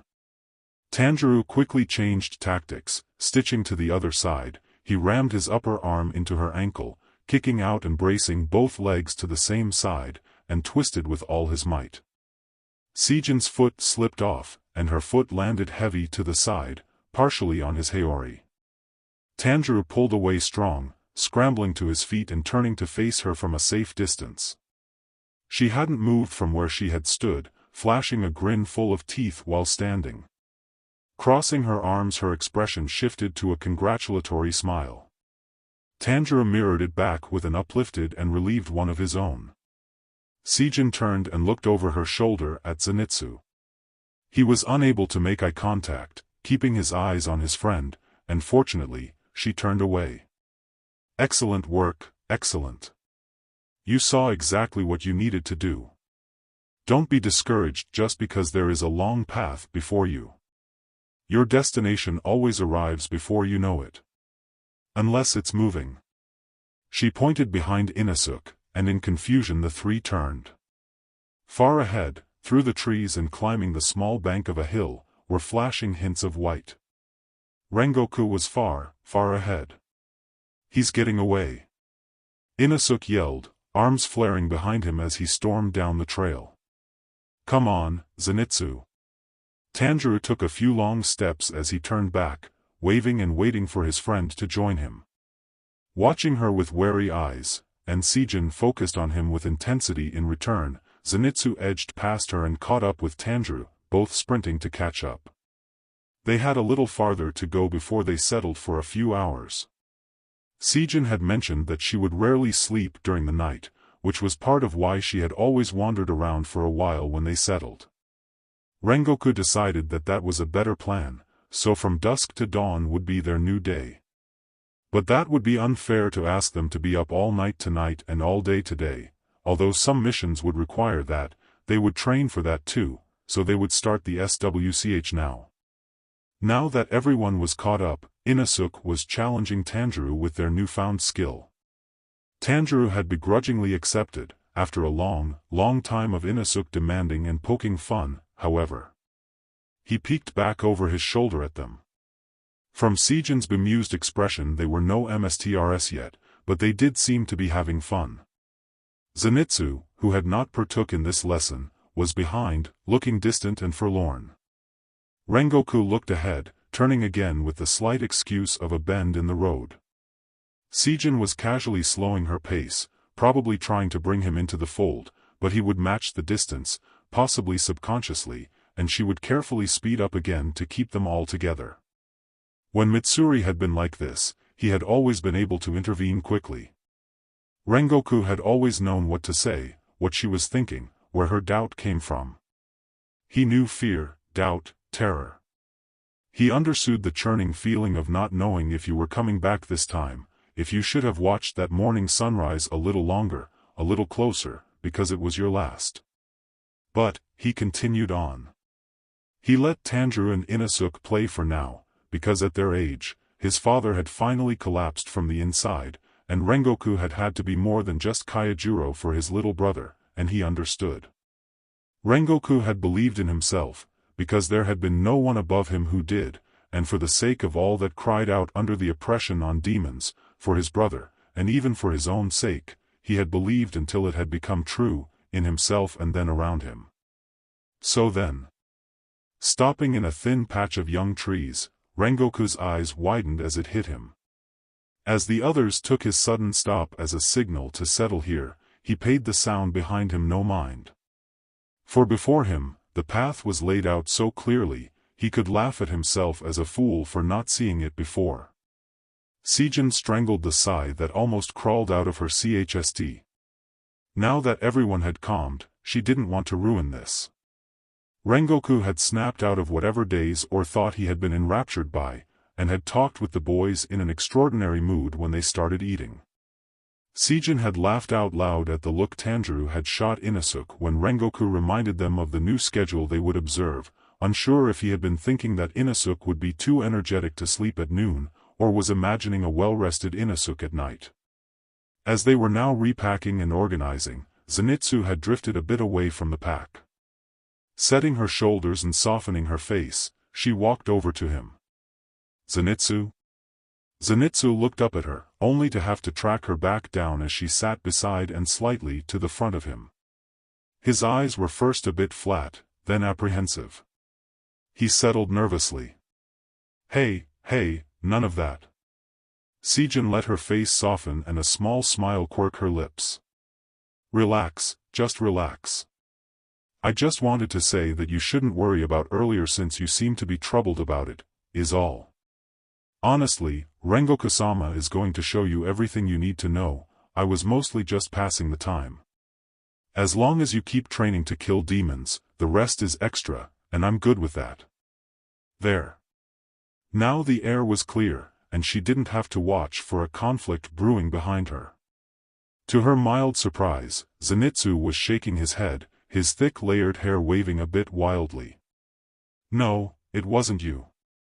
Actually, what you were showing them was really cool, and obviously you're a MSTR at it. I'm just a coward, you know, and anything new really is just too much for me. I can't even get the rest of my breathing forms right, you know? Plus," his voice started lowering to a mutter, "you're super intimidating." Sejin's eyebrows were furrowed, hands clasping and coming up under her chin. "Cowardice isn't being afraid, kid.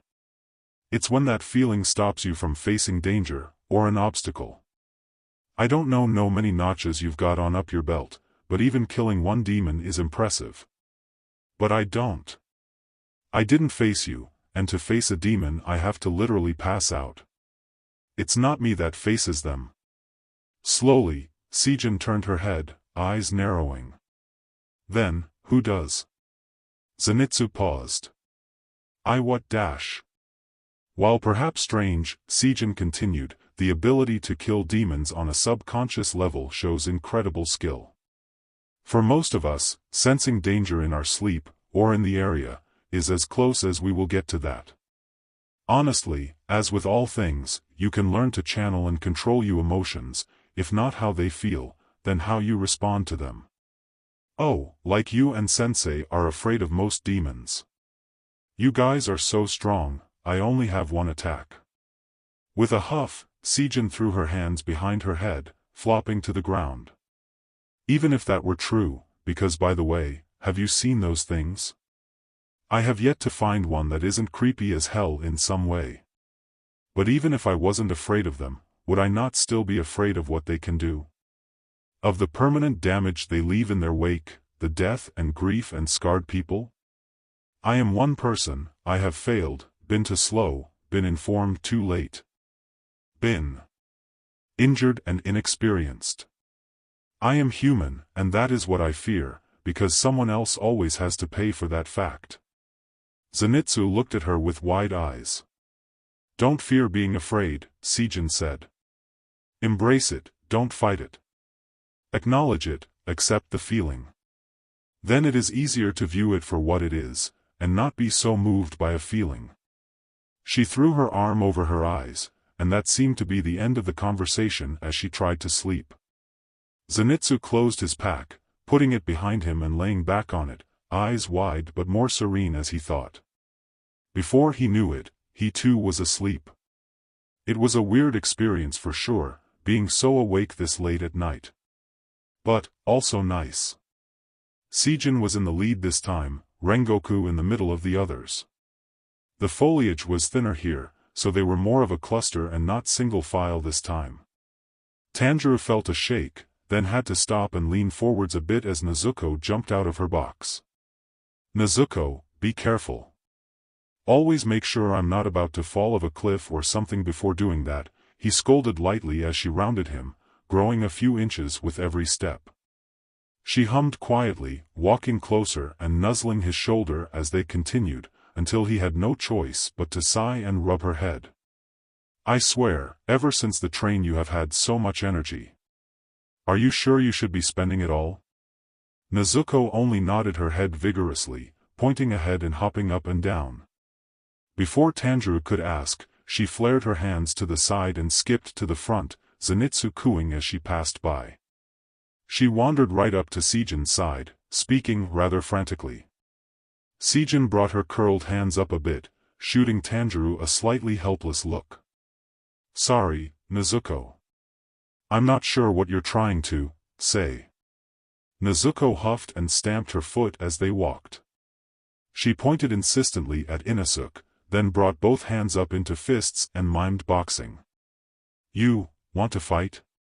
Tanjiro felt his eyes widen. With Inosuke? Inosuke perked up at that, but Nezuko shook her head. With me? Like how I did with him this morning?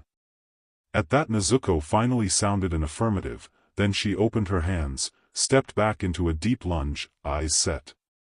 Tanjiro took a quick breath, muscles twitching to leap forwards. Wait, Sejin casually interrupted. Nezuko froze, then slowly dropped her arms, shoulders drooping.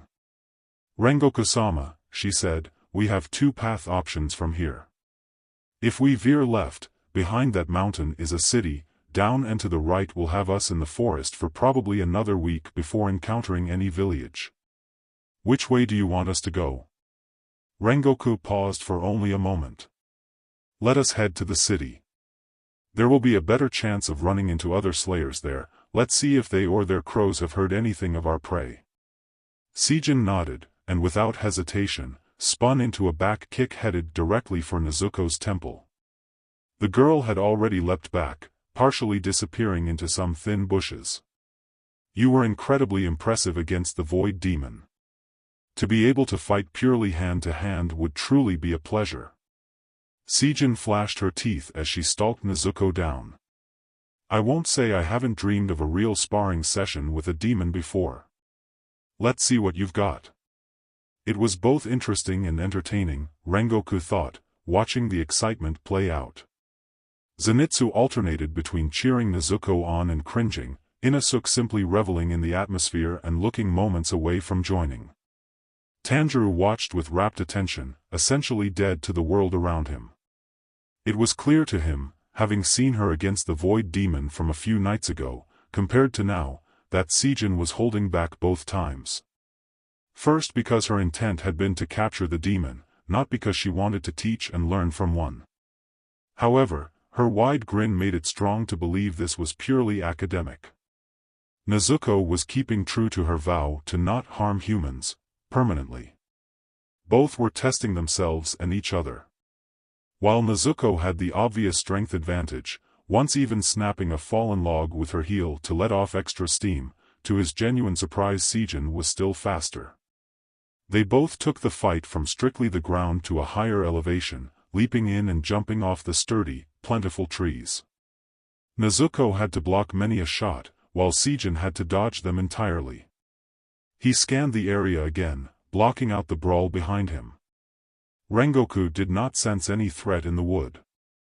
They walked for quite some time, the fighters keeping up in leaps as they noticed themselves getting left behind, before both women started showing signs of fatigue, Sejin commanding the fight and meeting Nezuko's tactics with more experienced fist and kick combos, while Nezuko relied on single, brute kicks and swipes as she watched and learned. Having gained confidence, Sejin caught Nezuko's leg before it hit its peak velocity, using it to twirl her around and toss her a short distance. Sejin braced her hands on her knees, breathing slow and deep. Nezuko's head popped up, but she too paused. Exercise over. Sejin stood, smiling while holding up her hand. Taking the hint, Nezuko deflated some, then skipped over, body language completely changed from the ferocity of before. As they walked up a slight incline to the rest of the group, Sejin put her hand on Nezuko's shoulder. "That was very good, very good. I would almost focus more on increasing the strength of your final hit than strat dash." Now under her defenses, Nezuko ducked under her elbow and wrapped her arms around Sejin's ribs. Caught unprepared, the elder woman actually stumbled, expression freezing before falling a bit. Nezuko closed her eyes, leaning in a tad heavier as they kept walking up. Sejin kept her arms hovering half up, steps rocking a bit due to the constraints. Rengoku smiled as Tanjiro eagerly received his sister back, giving her a once-over as she embraced his hand, still choosing to walk for a while. He was very proud of Tanjiro for letting his sister go and test her abilities. It showed restraint and trust. In this line of work, of life, coddling got no one anywhere. "Excellent spar," Rengoku announced, turning to walk backwards for a moment. It was a good practice in restraint. Both opponents held back until they knew their enemy, and successfully pushed themselves without injuring their friend. "Tanjiro, Inosuke. I want you to run your forms as we walk, paying special attention to stopping your blade at a specific point before continuing to the next move. Teach yourself to stop your blade exactly where you want it. Tanjiro, if you can, swch between your two breathing techniques as you do." Zenitsu Rengoku looked at the thunder breather, whom has seemed downcast at being forgotten. Now he looked like he wished Rengoku had. "Come, walk with me for a minute." Zenitsu looked back at his friends before catching up with his sensei, the other two looking at each other. Nezuko decided to climb into her box again, Tanjiro falling a tad behind as he stopped to let her. Sejin walked off the path to more uneven ground, taking a deep breath before joining the exercise. Her blade blurred before reforming at the end or halfway point of a swing, nary a shake visible.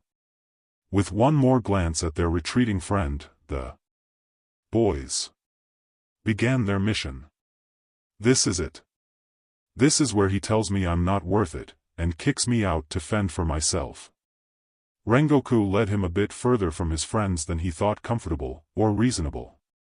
Why not just kick him out where they could see? It didn't really matter in the end. Motioning for him to stop, Rengoku continued on a few paces, ending up higher than Zenitsu on this slippery hill, hair half framed by a crescent moon, like a broken halo, or a single horn. "Tell me, Zenitsu," neither Rengoku's song nor tone betrayed anything, "why you wish to be a demon slayer?" Oh God, Zenitsu could already feel tears stinging his eyes. At the long pause, he realized that he was expected to speak. I'm not like Tanjiro or Inosuke, I didn't really choose this at first, but, my gramps was a Hashira, and he saved me, and he taught me everything I know. Well, he probably taught me more, but I don't remember it all." Rengoku was slowly nodding. "So you are carrying on a legacy. That is very noble. Though I must say, I do not understand why you think so little of yourself. You are highly skilled, far above many of your peers, and a worthy apprentice for your age.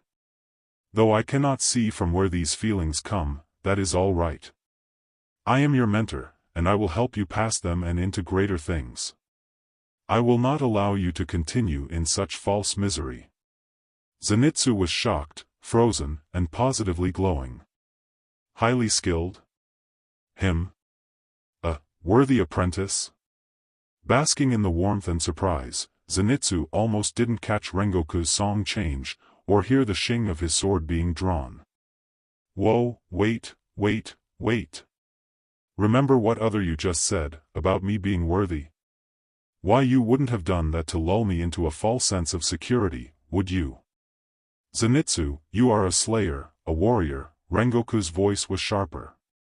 When you are threatened, what should you do? Shaking, Zenitsu matched Rengoku's advance, step by step, as he retreated down the mountain.